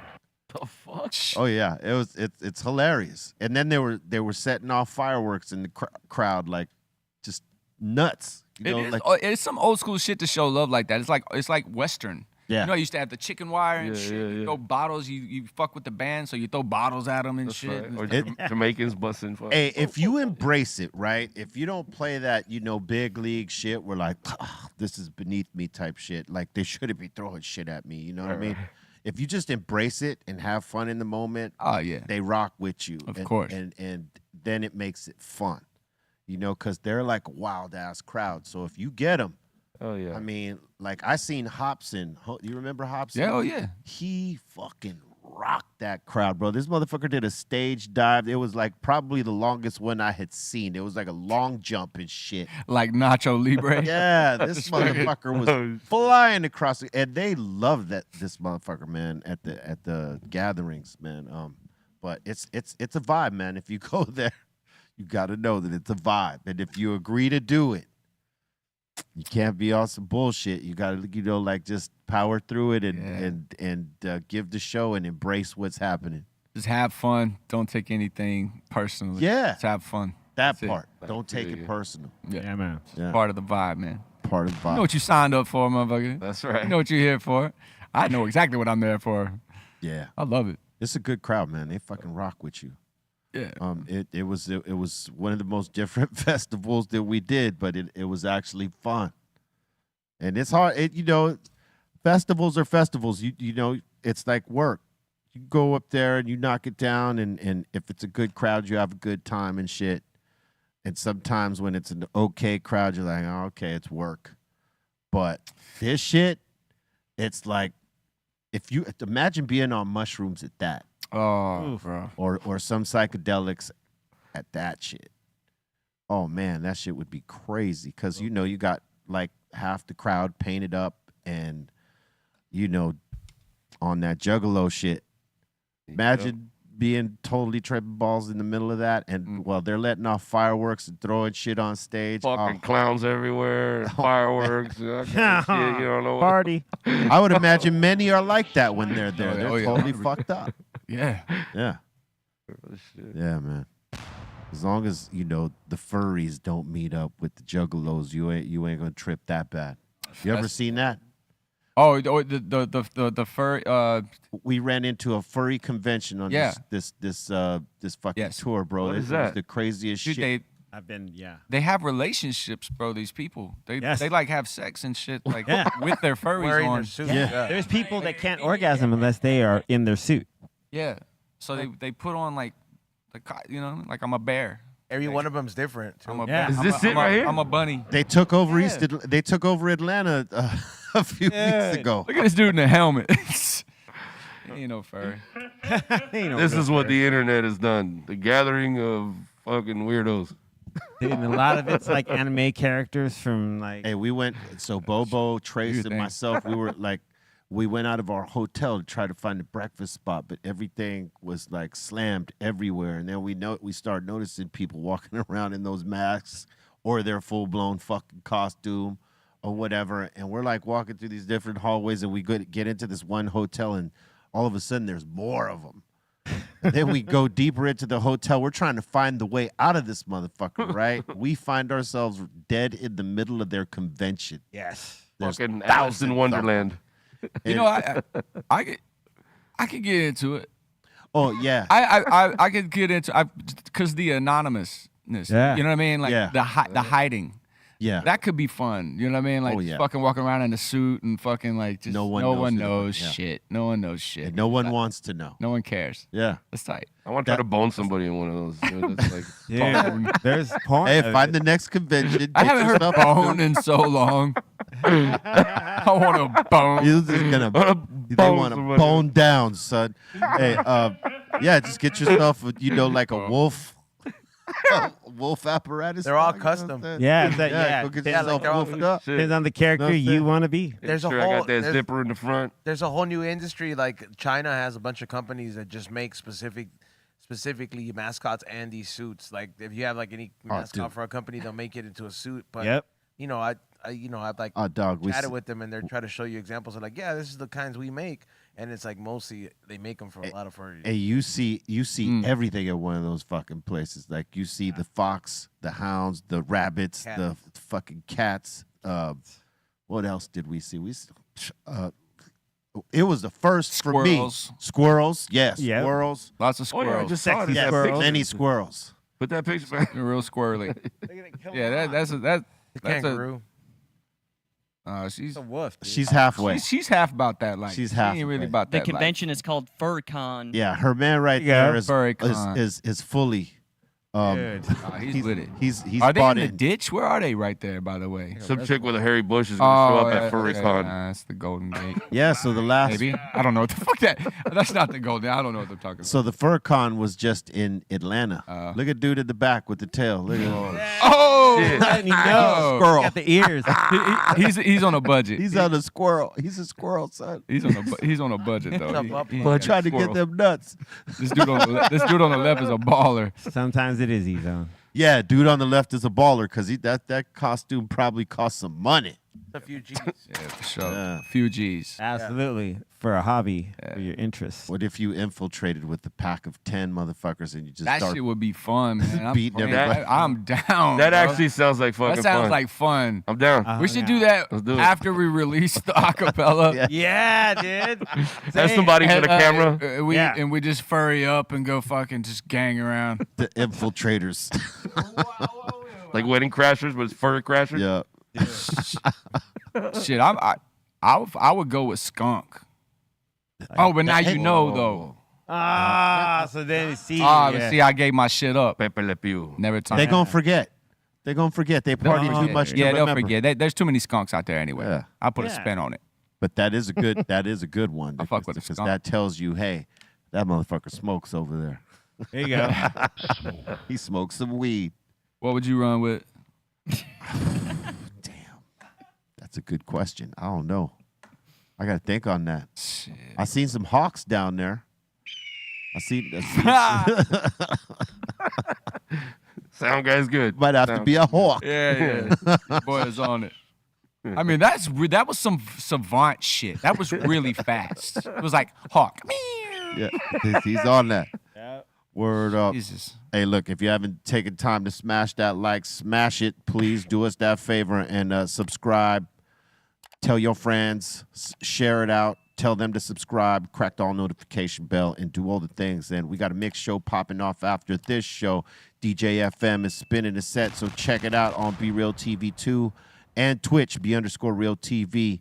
Lock in with us. And if you're a member of the home site, www.bereal.tv, you can watch this show and the mix show from there and get down with the community features and exclusive content and merch and all the good things. And we're about to open up the doors to the Insane Asylum. If you got a comment, question, shout out, suggestion, we're here for it.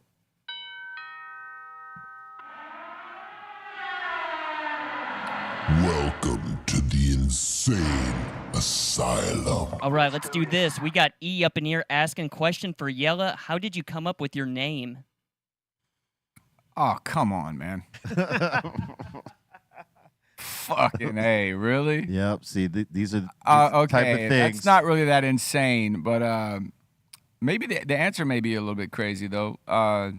Yeah, no, I was I had a moment where just some clarity.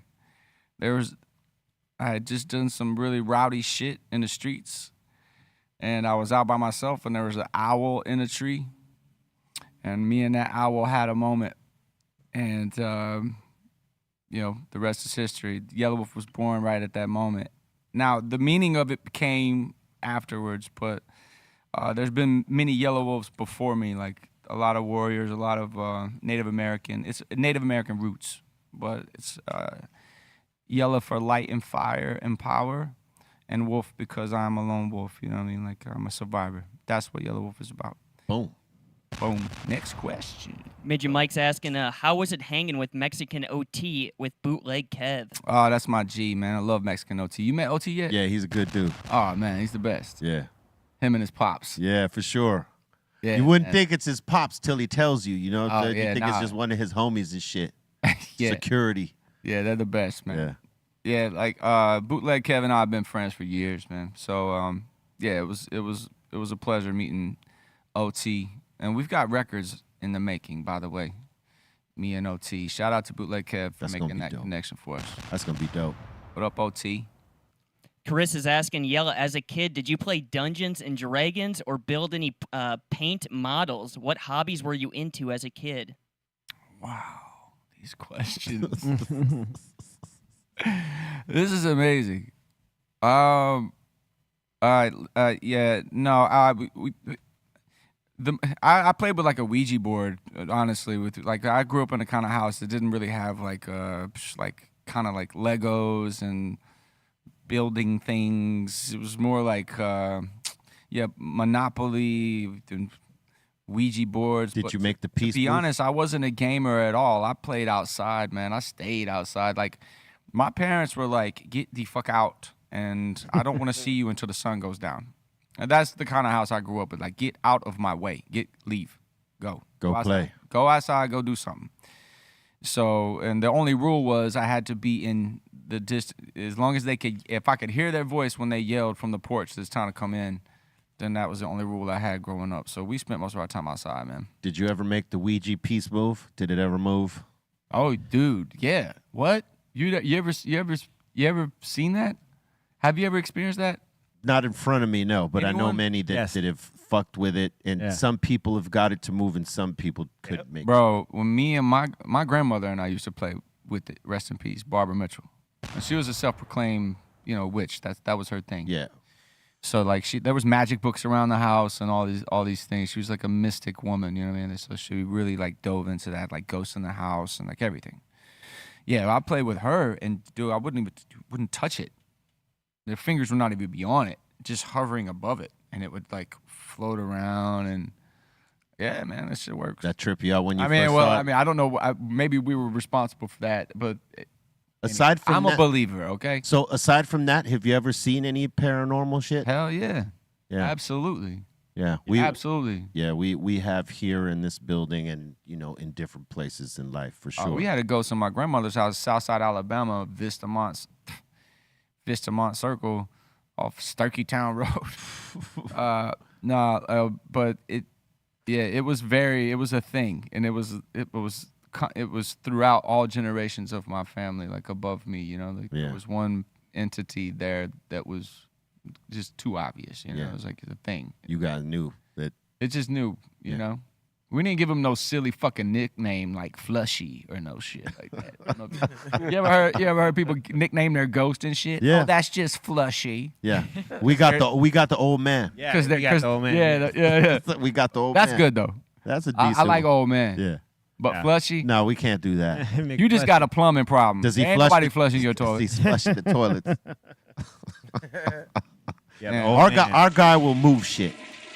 Yeah. He'll move shit and pop shit off the wall. Yes. I think I saw that Flushy in the motherfucker. building. I think I saw the old man Flushy. today. Say what? And when I finished my set today, somebody walked by. I thought it was Dom, and there was nobody there. It was like somebody dressed in beige or something or brown.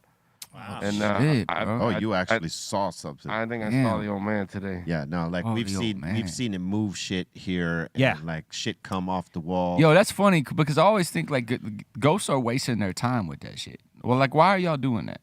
What are you moving a coke across the fucking? just like, to why- let us know they're here. But you know why what don't I'm they do something like, hey, poke you on the shoulder or some shit? Oh, they like, kick- you- they- like, they oh, kick you moved the Dayton. cup across the table? That's impressive, motherfucker. Like, who gives a shit? It kicked Dayton the other night, like Oh, when we did the show upstairs. We used to Yeah. do the show upstairs, and he was at the table. We allowed him to be at the table for this show, right?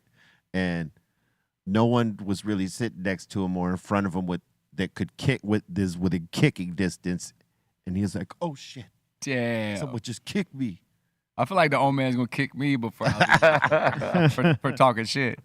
Oh, he's cool. What's up? He's cool. I So think far. they just don't know they're fucking dead. They're just like reaching for shit, and every once in a while or they'll they're- actually grab something and move it. or they're attached to something they love that they can't let go. Oh, there you go. You know what I'm saying? Like, so the theory we have is that our spirit here was the owner of the building because he owned, the guy who owned this building, his family owns 5 different buildings down here downtown. And he was a contractor, construction guy. So he actually was part of building the buildings. And we feel like his spirit stayed close to the buildings, right? And one day his son came over, and you know, I didn't know it was his son. He was saying, "Hey, you know, I was here when the first building brick got laid by my father." We're like, "Oh shit!" And we proceeded to let him know, "Hey, yeah, there's your father's energy still in here." And he was like, "Dude, all the other buildings, the building managers say the same shit you just said to me, that like he's in the buildings." Wow. So we like at that point it sort of validated what we thought. But yeah, salute to the spirits. Yeah, man. What else? Shout out. Oh man. I think any one place that's held a lot of energy for a long time is bound to, you know, like it's just gonna be there. you Yeah. know? Yeah, for sure. And you can even feel that in like in old studios. Yeah. I did a record in at Sunset Sound where Prince did Purple Rain. I did the record with Shooter Jennings there, and man, what a vibe is in there. Yeah. You know, it's strong. And then like, you know, right across the patio, you know, the Doors recorded there. You know what I mean? Like Led Zeppelin. Oh shit. Yeah, there's You all know, kinds like, of energy over there. There's crazy, and it's so Dylan. You know, like crazy energy. It's like the whiskey holds energy. You know, the Oh, whiskey yeah. a go-go. That's what I call it. The spirits, rainbow. right? Yeah. Yeah, the rainbow too. The rainbow too, but the whiskey a But the go-go. whiskey's a classic literally menu. the whiskey a go-go. Yeah. Okay. Yeah. Oh, you thought I was talking about the whiskey. Yeah, I was like, that's why they call it spirits. That's spirits. Hey. All right, well, Hey, okay. All right. All right. Dad joke. All right. What else you got? Illmatic Gemini is saying Yella is a beast on the mic, man. Can you ask him to discuss his collab with Crazy and Busy? Hoping he would do a Ghetto Cowboy collab with Crazy. Yeah, the Bone Thugs collaboration. I forget where that originated from. I think it was during the era of when I was with Kawan Prather and Ghetto Vision, and I also want to say it was around the time that after I did Worldwide Choppers, and I also did a record with MJG and Waka Flocka. And like there was a lot of talk about chopping, you know, and so it landed me in spaces with Busta Rhymes, Twista, Tech Nine, All the master flippers. yeah, the masters. It put me kind of in the world. So Bone Thugs was like a natural, you know what I mean? Yeah. That was a natural thing that was happening during that time, especially. Like, oh, you can hang. Who can you hang with? Let's hang with this guy. Let's hang with this. You know, like, so it was an honor rocking with them. The Ghetto Cowboy thing, honestly, was that was a little moniker that was given to me while I was out in L.A. And when I was running around catching that 5150, it wasn't related to Bone Thugs, even though I tip my hat for them for you know coming up with that, but someone bestowed that upon me, and it became a record based on that experience, the Ghetto Cowboy. They're unrelated, I'll say, but related at the same time, if that makes sense. The Bone Thugs and Harmony collaboration, if you haven't heard it, go check it out, please. It's an honor to do records with legendary MCs, you know what I'm saying? Dropping them bars, too. Let's go. Be real, remember when I auditioned for Cypress Hill? That's basically what I did. What? What the fuck? No, they fucking, no. I'm not being literal. Oh, okay. But I was given the opportunity to do a freestyle. And do you have that record? Do you know which record that was? Like, honestly, it's been so long, and I've done so many fucking freestyles.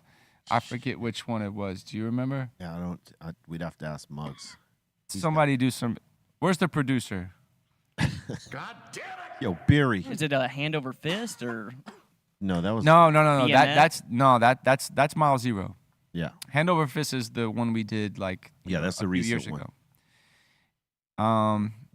Anyway, when we pull it up, we'll talk. I would like to talk about it a little bit. You know, do you play music on the show or no?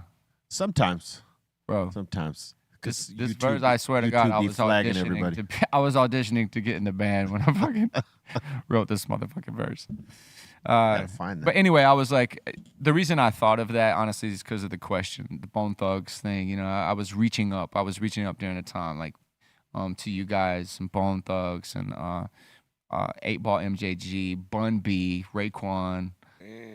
Everything to me was about like, I have to get with the greats, because if I don't get their blessing, I don't belong here. I got to go get the blessing, you know. So that's dope. I gotta say that was a dope approach though, because I mean, you know, that's the way we all thought coming in early on. Like we got it, like the people that we look up to, we need their approval. They need to be the ones, you know, co-signing us and putting the stamp on us, because if they don't give it to us, then it don't mean nothing to us, right? Right. That's the way we felt. Like the fact that like Public Enemy and EPMD and guys like that were telling people about us.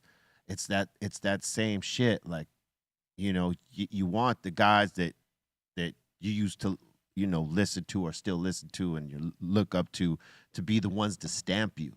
You know what I mean? And when they do, there ain't no feeling better than that. And then, like, all of a sudden you find yourself getting on songs with them, right? Yeah. Like, think about all Crazy. the collaborations you've been doing, you know, from that time to now. Just killing it. It's crazy, like, man. Elevated yourself on every one.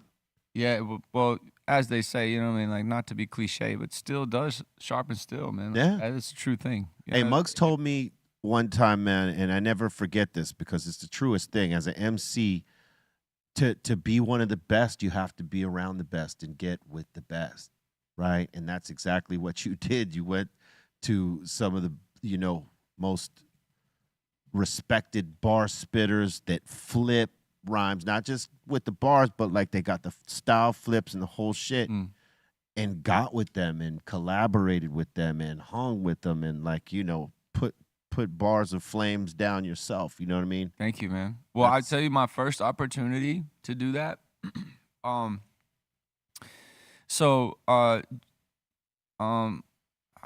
Slim Thug had a record called I Run. I run the streets all night and day. It was a huge record. I sung that hook, right? This is before anyone knew I existed, because of Jim Johnson. We went to the Ozone Awards in Texas and shit popped off. So I went to do this record, I Run. Well, it became a huge record for Slim Thug, right? So I went back to Atlanta. Well, word got around that, though, there's this kid who does rock and roll hooks. So Joel Santana hit me up, and we redid Subterranean Blues for Bob Dylan. Mixing up the medicine, I was in the basement, mixing up the medicine, and that became a big record for Joel Santana. So then Big Boy hit me from Outkast. Was like, yo, I need one of them rock hooks. And I was like, but I can rap. And he was like, oh, you want to rap? And I was like, yeah, man, like, let's go. Like, let me get a verse. He's like, I'm saying though, let me get one of them big hooks. And I was like, man, please just let me rap. He's like, all right, man, let me play me some beats. He played me some beats. He played me the beats, played me the one beat that I fell in love with. I was like, oh my God. that's the one. He, all right, man, you can't have that one, man. Andre 3000 produced that one. You can't have that one. And I was like, please, dog. That beat ended up being Your DJ Ain't No DJ with Big Boy, right? So I was like, just give me an opportunity to take the beat. I gave him like 48 bars, homie. I just fucking Machine gun. and send it back to him. So he chopped my verse, and we ended up going back and forth. But it ended up being with just like going crazy. And from that record, Big Boy, love you. Thank you for this. He took me to the BET Awards and put me on stage. And he was the first person to give me shine and a public cosign. That's love, man. Big That's boy. love. Shout Shout out Salute to to him. Big Boy, man. Oh, yeah. Those are some real dudes over there. That's awesome. Yeah. And Bun B was my first like underground cosign. That was the Good to Go feature that Bun B gave me. Rest Another in peace, good dude. Pimp C, love you. Yeah, one of Another the good best. dude. Much love to Bone B. Yep. We got Sarah saying, much love to the crew. I want to give Yella his flowers and let you know you are one of the dopest MCs and musicians in the game. Been down since day one, and I will always bump your music for life. Congrats on the new album. Thank you. Wow. That's no question, just a compliment. Yeah. We get some compliments here. Who is that? What That's was it? Sarah. Sarah. Thank you, Sarah. Love you so much. Thank you. I'm glad you're digging the new record. War Story is out everywhere. If you haven't heard yet or you haven't been tuned in, War Story is out on all platforms. It's a double album, double hip hop album that we just dropped. Independent American. Yo. Pop it off. Yeah, it's dope. We got Brian Field Thank you, saying, Sarah. yo, B, congrats on the 1,000 episode show, Party 123, saying. Right on. Oh yeah. Yeah. What was it? This past Friday, right? Yeah, that was Friday. Thank Yeah. you very much for that. We did our 1,000th episode as this show. So we Yeah, celebrated last Friday. Last Friday. So, Wow. yeah. Congratulations. Thank you. That is unreal. Yeah, man. We've been doing it. 1,000. So that's 7-8 years. Yes. Yeah, we gotta count I mean, that shit up. 1,000 is like, shit. Yeah. 365 days a year. That's a lot. I remember when that shit was on stick cam and all that shit. Remember? Yeah, on Stickam, yeah. Holy crap. Mm. It's been a minute. I'm late on the podcast game. I am starting one though, so if you could pay it forward and come kick it with me in Oh, Nashville. hell yeah. I will do that. Thank you Is so it- much. You're living in Nashville right now? Yeah, I got this spot in Nashville, and we're gonna do like a cooking thing. So like every night we're gonna be throwing down different dishes. I got a nice. It kind of looks like this, almost like a bar in the center of my kitchen where we're gonna sit with the guests and cook something different every night. Play pool, break bread, talk, hang out. You know. We're coming out Yeah. there for a symphony show. At the I end of the heard month. about You that. gotta come through, check it. I heard. Oh my God. I'll reach out when we come down there. I think it's on the 22nd or something like that. So it's one album you guys have, or is it We're doing Black Sunday in symphony form with a few other songs at the end. Bro, that's incredible. I'll reach out. If you're there, you gotta come through. Well, yeah. I would. I don't give a fuck where I'm at or what I'm doing. I will fly to see that show and experience that. That's what's up. That's a beautiful. That Nashville Symphony is. I mean, you know this, but Yeah. they're no joke, man. They've done some amazing shit. There's an amazing group of musicians, man. So that's gonna be an experience. Yeah, I can't man. wait. Same here. Fucking stuff. Cheers to that. Wow. So, are they? Sorry. Are you gonna be like spitting the record? Yeah, Like, oh yeah. wow, man. Yeah, so it's like they recreate the album, no track. We don't play no track. Bobo plays drums, and we have Christian Oldie Wolbers from Power Flow. He's playing stand up, and What about Lord? DJ Lord also, Oh wow. and That's what's you up. know the symphony. That's gonna be So we play everything like organic. There ain't like no track. We're not like using any of the pre-existing shit. It's all recreated. That's amazing. I've only been to one Nashville Symphony show, and they were doing it was a Fleetwood Mac tribute. Oh, I know they killed it. That was beautiful, man. Oh, yeah. Like amazing. Hell yeah. That was a good time. So this will be my second experience. Cypress Hill, let's go. Salute to the Nashville Symphony. We'll see you soon. Yeah. All right, what else you got, Bolton? Busy is saying, what up, Yella? Hell yeah, brother. The new album was so dope. Much love all the way from Canada. Word. Thank you so much. Shout out to Canada. been all over Canada. Love Canada. It's a great Coast place. to coast. Vancouver's weird. They got some good weed, though. Say that. And some shrooms. I love Vancouver, but it's such a unique, strange place. I don't know. It's more laid back than here. I've seen Eskimo chicks fighting out there. Really? Straight scrapping like dudes, man. That's what I'm saying. Vancouver, man. There's Tough something out as there. fuck. Yeah, hell yeah. It's amazing, but it's unique. It's strange. You know? Yeah, it's different. Yeah. One happy mama is saying, great show today, fellas. Love having Yelawolf at the table. Yes, indeed. Yeah, dude.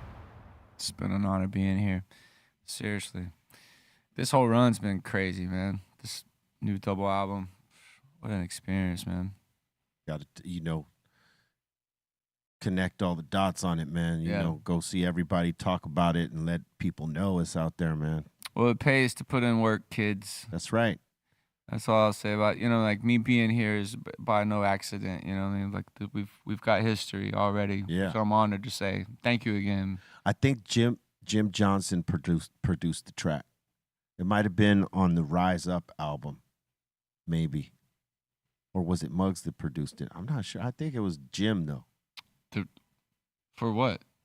The thing you were talking about earlier. The freestyle? Yeah. You think Jim Johnson did that? I think so. No way. Because we were working with him on the Rise Up album. He did like a few tracks for us, and I think maybe he tried to connect the dots with us back then. I think. Zilla, you watching? Find that freestyle, man. I'm trying to bring it. We'll have to reach out to him and see if it was him. I think it was him. He did record it. Yeah. Like, was it Jim Johnson? That motherfucker. You got to ask him everything twice. He never listens to shit. Words. He's always like stuck in his phone. All right, what else you got up there? Strange Hakai is saying, hi guys, Yelawolf, do you still plan to do music with the homie Rittz? And what about a new collab with Be Real and maybe Burner? Well, I mean, as far as, obviously, yeah, I would, anytime Be Real wants to get down, Burner wants to get down, yeah, I'm down. I think Rittz, I mean, we'll see. I'm always down to work with my brother, you know what I mean? Like, that's my dude. You know what it is, dude? I'm inspired by the musical palette, that's laid in front of the session. It's like, and in some instances, it's not so easy to like just say, oh yeah, we're gonna go do this song, me and this guy's gonna do this song. It's kind of up in the air, you know what I mean? Like it's all like it's like to be dope is the goal, right? Right. And so like you're like, you don't know you never know what's gonna happen with that session, how good it's gonna be or how okay it may be. Right. How it's gonna be received. Could it, we do songs with artists and then we collab over the years and shit, and you're like, this is gonna be the craziest thing anyone's ever heard. Oh my God. And then it's just kind of like, it goes over people's heads. yeah. I yeah. think- Or it's like something that you kind of undermine. And then it's the biggest shit ever. You're like, well, that wasn't a big deal to me, but like, fuck, let's go. Yeah, it's crazy how that happens. Yeah. I think the shit that we love the most, or at least for me, I find everything that I actually like really appreciate, love the most, it's never the most popular. Even when I make, Slim American is also a clothing and apparel brand, and the shit that we put out, like the shit that I like the most is it don't really sell. You know what I mean? Like the other things that are the most popular pieces, or I don't pick those out. I'm like, yeah, it's cool, but this shit's dope. But the shit that I like is like kind of. Yeah, but there's like-minded people out there that I think that's why they fuck with it. You know what I mean? Like, you know what? I fuck with that too. Those are your core fans. Because you know what's crazy about hip hop is back in the day when something got on super on, where it got to the let's just say mainstream. Mm-hmm. People felt it wasn't theirs anymore, so they like move on to the other shit. Mm. You know what I mean? And you sort of got to win them back later. But it's a crazy game we play. Everything is a gamble. Oh man. Yeah. You don't know, like you said, you don't know what's gonna hit. You know what you feel when you put it out, and then when it comes out, it either validates what you were feeling, or it's like. That was a heartbreaking phase for me. Like the leaving the underground thing, so to speak. That was heartbreaking. I didn't like being treated like that. Like I was like, what? Would you don't like me no more? Cause I got a song with Marshall. Yeah. Like, It's what that. you mean? That's, I'm not. I'm not cool at the bar no more, bro. I can't come hang with y'all at the bar no more. I never Like, understood that mentality. me neither. Yeah. As long as you keep making dope music, why not? And we're the only ones that do that in hip hop. You know, it's pretty much the only genre that does that.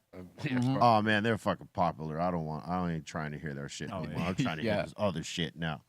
It's like, well, wait. Isn't this the point? It's just yes. Aren't we doing the point? Yeah. You sold out. Yeah, I sold out the show. Yeah, the show got sold out. Tickets were sold out. CDs got sold out off of shelf. What's the fucking problem? I mean, if you like it and man. he and they like it, still, like, fuck, that's great. Yeah. Yeah, it was a crazy thing that they do that in hip hop and the ages thing. You know, like once you hit 30, it's like they make it virtually impossible for you to be successful. And you know, if you may have the dopest album out, but they don't know how to market you to a older base or how to connect the dots. Like, how do we get these 16-year-olds, because they're the only ones that buy records, to buy this 30-year-old motherfucker's record? That's always the conundrum, and they can never figure it out. But really, hip hop is old enough to where there's people our age and older that love hip hop. Yeah. You could sell it to them, but they don't do the diligence or the math on how to market and promote and get them people back interested in buying some new shit from an artist they used to listen to. If it's dope, you know what I mean? Well, I've like, just to add on to what you're saying, I agree fully. But I've found that, like, so street marketing, right? The tangible market of street marketing, wheat pasting, graffiti, stickers, whatever it is, that feels different. And it feels different because the phone is so easy. Yeah. And I think that, like, not only the younger generation, the elder generation deserves that as well. It makes it special. You know, I don't think we should ever forget the streets. And we put a lot of money into the campaign, and we picked the right players as well to promote War Story. We got billboards all over the place, you know, in Yeah, I LA. saw. Yeah, Yeah. it's cool, man. They're everywhere. Thank you. And see, but that's the thing. That is exactly it. Because, like, if it only came across your phone, That's is it really gonna sit with you? No, it doesn't. You have to have the traditional campaign mixed in with this new shit. Mixed in, like, use it. Yeah, absolutely. Use social media in your phone, but, like, man, that tangible experience of someone walking down the street, like, oh shit, you know, like, oh, seeing that's the just poster sick, and like, shit. Yeah, you can't rely on just social media to market your shit. You Nah, gotta man. do those old school traditional process on the street for sure. The Yeah. snipe campaign, all that. and tell your local promoter that, by the way. Yep. Hear that, Lazy local promoters? motherfuckers. Anybody that has a friend that's a promoter, you pass them on that Yeah. information. Hey, how many more you got? Probably like I would say like 5 or 6. All right, knock 'em. We got Greg up in here saying years ago I was at is it Muse Inc. and I was checking out a car show and turned around and Yelawolf was out there checking out cars. A really cool and humble guy. When my wife and I got married, we used American You as our wedding song. Oh, congratulations. Dope. That's what's up. That's what's up. Yeah, American You. Yo, Muse Inc., that was the other show I was going to tell you guys about that went to shit. And maybe he wasn't there for the performance, but that was the other one. That was the other one? That was the other one. It was me. The meltdown. Oh, man. It was me, Travis Barker, DJ Clever, and Bones Owens. And Travis was playing, you know, with us for that show. And it was opening, obviously, Blink-182's headlining. So there's, you know, it was, I don't know. It's a good show. 20,000, I don't know, a lot of people. Yeah. So, and we're opening up the show, and we come out hot. Me and Travis has already got, like, Psycho White out. You know, we've got records out. We've got records with Tim Armstrong. So the crew is, like, thick. You know, like, it's, like, looking real good. Yeah. And I step up on stage, and my first song, my DJ's laptop takes a complete shit. Oh. And all you could hear was drums. And I just grabbed the microphone, and it was just me and Travis. That's all you could hear. There was no music. So you had to just roll That without. was the first song. No. I tried. I was like, I got through I was like, yo, stop. Walk over to Travis. It's like, hey. And I walked over to Clever. I said, don't take this personal. And I grabbed his turntables and slammed them on the ground and stomped on them and threw his turntables into the crowd. I was like, we're out of this motherfucker. We just walked off. Oh, man. No show. But yeah. Good way to go out. Okay. That's the way to do it, though. That's the way to do it. That's very Agreed. punk rock. Yeah. We're out of here. It's very punk rock. Sends a message. Send some message. Like, We're yes, we're the fuck out of here. Gonski. All right. Rolando is saying, yo, I got Slum American tatted behind my ear. Much love from Austin. Austin, Texas, American Gang. Yeah, that's what's up. Thank you so much. Dedication to the culture and the idea. American, man, that it's turned into something really magical. You know, it started as a tattoo on me.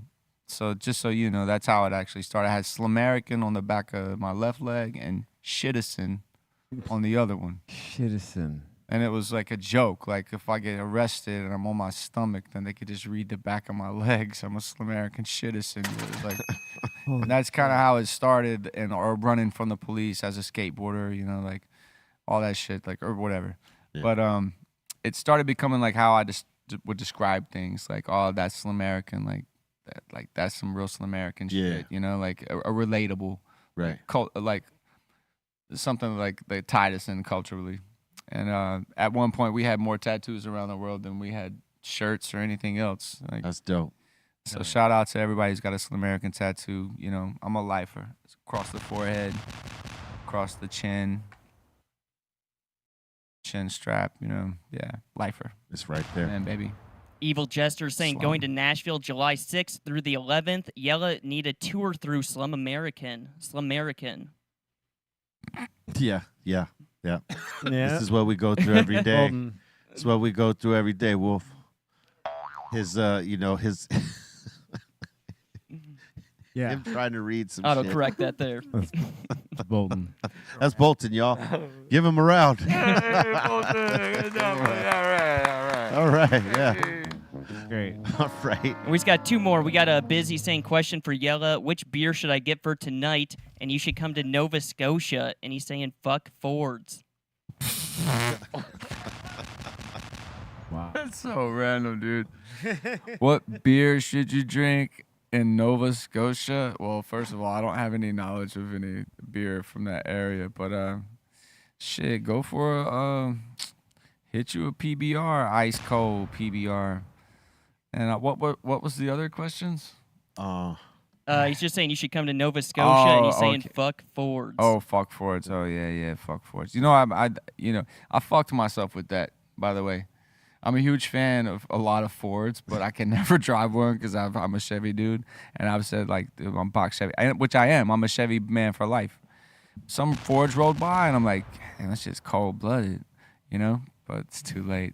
Yeah, I could never ride a Ford. I hear you. I fucked myself on. I'm a Chevy guy for life. You know what I mean? Yeah, I'm loyal. Hey, that's all right. Chevys are fucking good. Oh, yeah. What's that? What's under the cover? What? Oh, that's a 74 Glass House. Wow. Call it, yeah. It's Dude. a Chevy. Dude. That's the big Chevy. It's beautiful, man. You know, I have a 79 Caprice Landau coupe. Oh, man. It took me fucking like 8 years to find this. Oh my God, it's beautiful. It's got the slant back window. You know what I mean, the whole thing. They're hard to find, but when you get them, it came with a death certificate from the previous owner. Wow. It's like a one owner. Oh yeah, that's it. That's my baby. I got the Supremes and white walls on it. I kept it all original. I didn't lower it. Didn't fuck with it. You know, this is the car. This is the only car that the Caprice came out with that has the Cadillac suspension. Yeah. So it's got like the red leather interior. That's the smooth ride right there. Oh, it floats, yeah. Yeah, this is the 74 Caprice Glass like a House white wall. because it's such Dope. a big ass back window. Whew. All right. And the last Caprice one, gang, let's go. Yeah. the last one, Yellow, can you give a shout out to our boy Jason? He's down in Alabama and he's a huge fan. He's been asking for months to get you on the show. Was that Jason? Jason. Yeah, his name's Jason, Jason. you have a show that you'd like me to come be a part of? That's what you're saying? No, he's been asking for you to be on the Dr. Greenthumb show on this show for months. Like pretty much every week he'll send in something like, you got to get Yella on. Yeah, this is true. I appreciate you, Jason. Thank you so much. I'm here, man. We're here celebrating. These dudes are smoking really potent herbs. Jason, So forgive me if I'm getting a little bit, Jason is feeling. I'm figuring it out. Jason is feeling validated and justified. He finally got finally got what he's been asking for like I'm gonna say the better part of 2 years. Yeah, dreams come true, man. Dreams Word come up, true. man. Hey, thank you very much for sitting at the table with us, bro. Yeah, of course. Thank you for having me, man. Congratulations Honor. on War Story. Thank you. And man, I know you got them shows coming up. I know you're gonna flip them. Can't wait. You gotta let us know when you're doing the show here, so I can come check y'all out. Let's go. Cause I gotta see it. Absolutely. Word up, man. Appreciate y'all, man. You got any shout outs you want to give?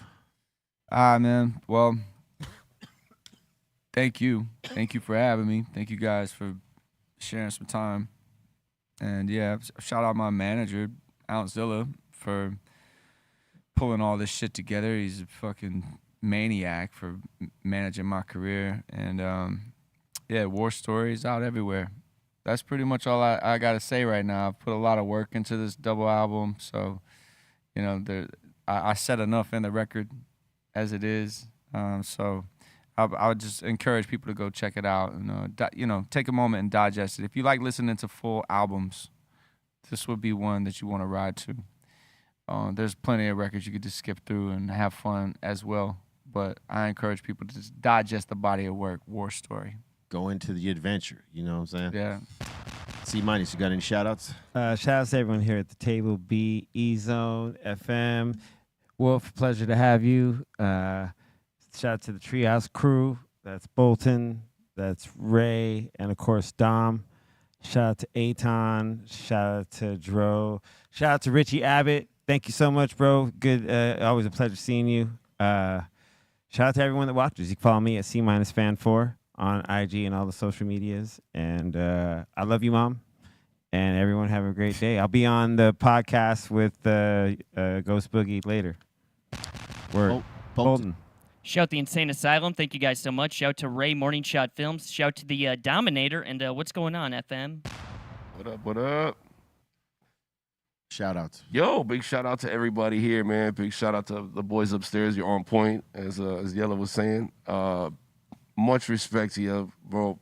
It's a pleasure having you, brother. And looking forward to peeping the new album. I'm going to bust as much of it as I can in my sets and shit. Yo. Thank Word. you. Yeah. Salute to everybody for tuning in. It was dope meeting you, Yella. It was sick as fuck. You have a lot of dope insights to a lot of fun stuff. So Appreciate you, man. Thank you, everybody, for tuning in this morning. Make sure you guys tune in tomorrow for the We Don't Smoke the Same podcast. Steph Tone will be coming on there. He's been recently sending me a lot of Bigfoot stuff, about Bigfoot being real. And I've been looking at it, so we're going to talk Bigfoot tomorrow on the We Don't Smoke the Same podcast. Tune in 7 to 9. Steph Tone returns. I don't know if we're filling up the tanks, but yeah, we'll see you guys 7 to 9. Practice love all the time. Swallow that.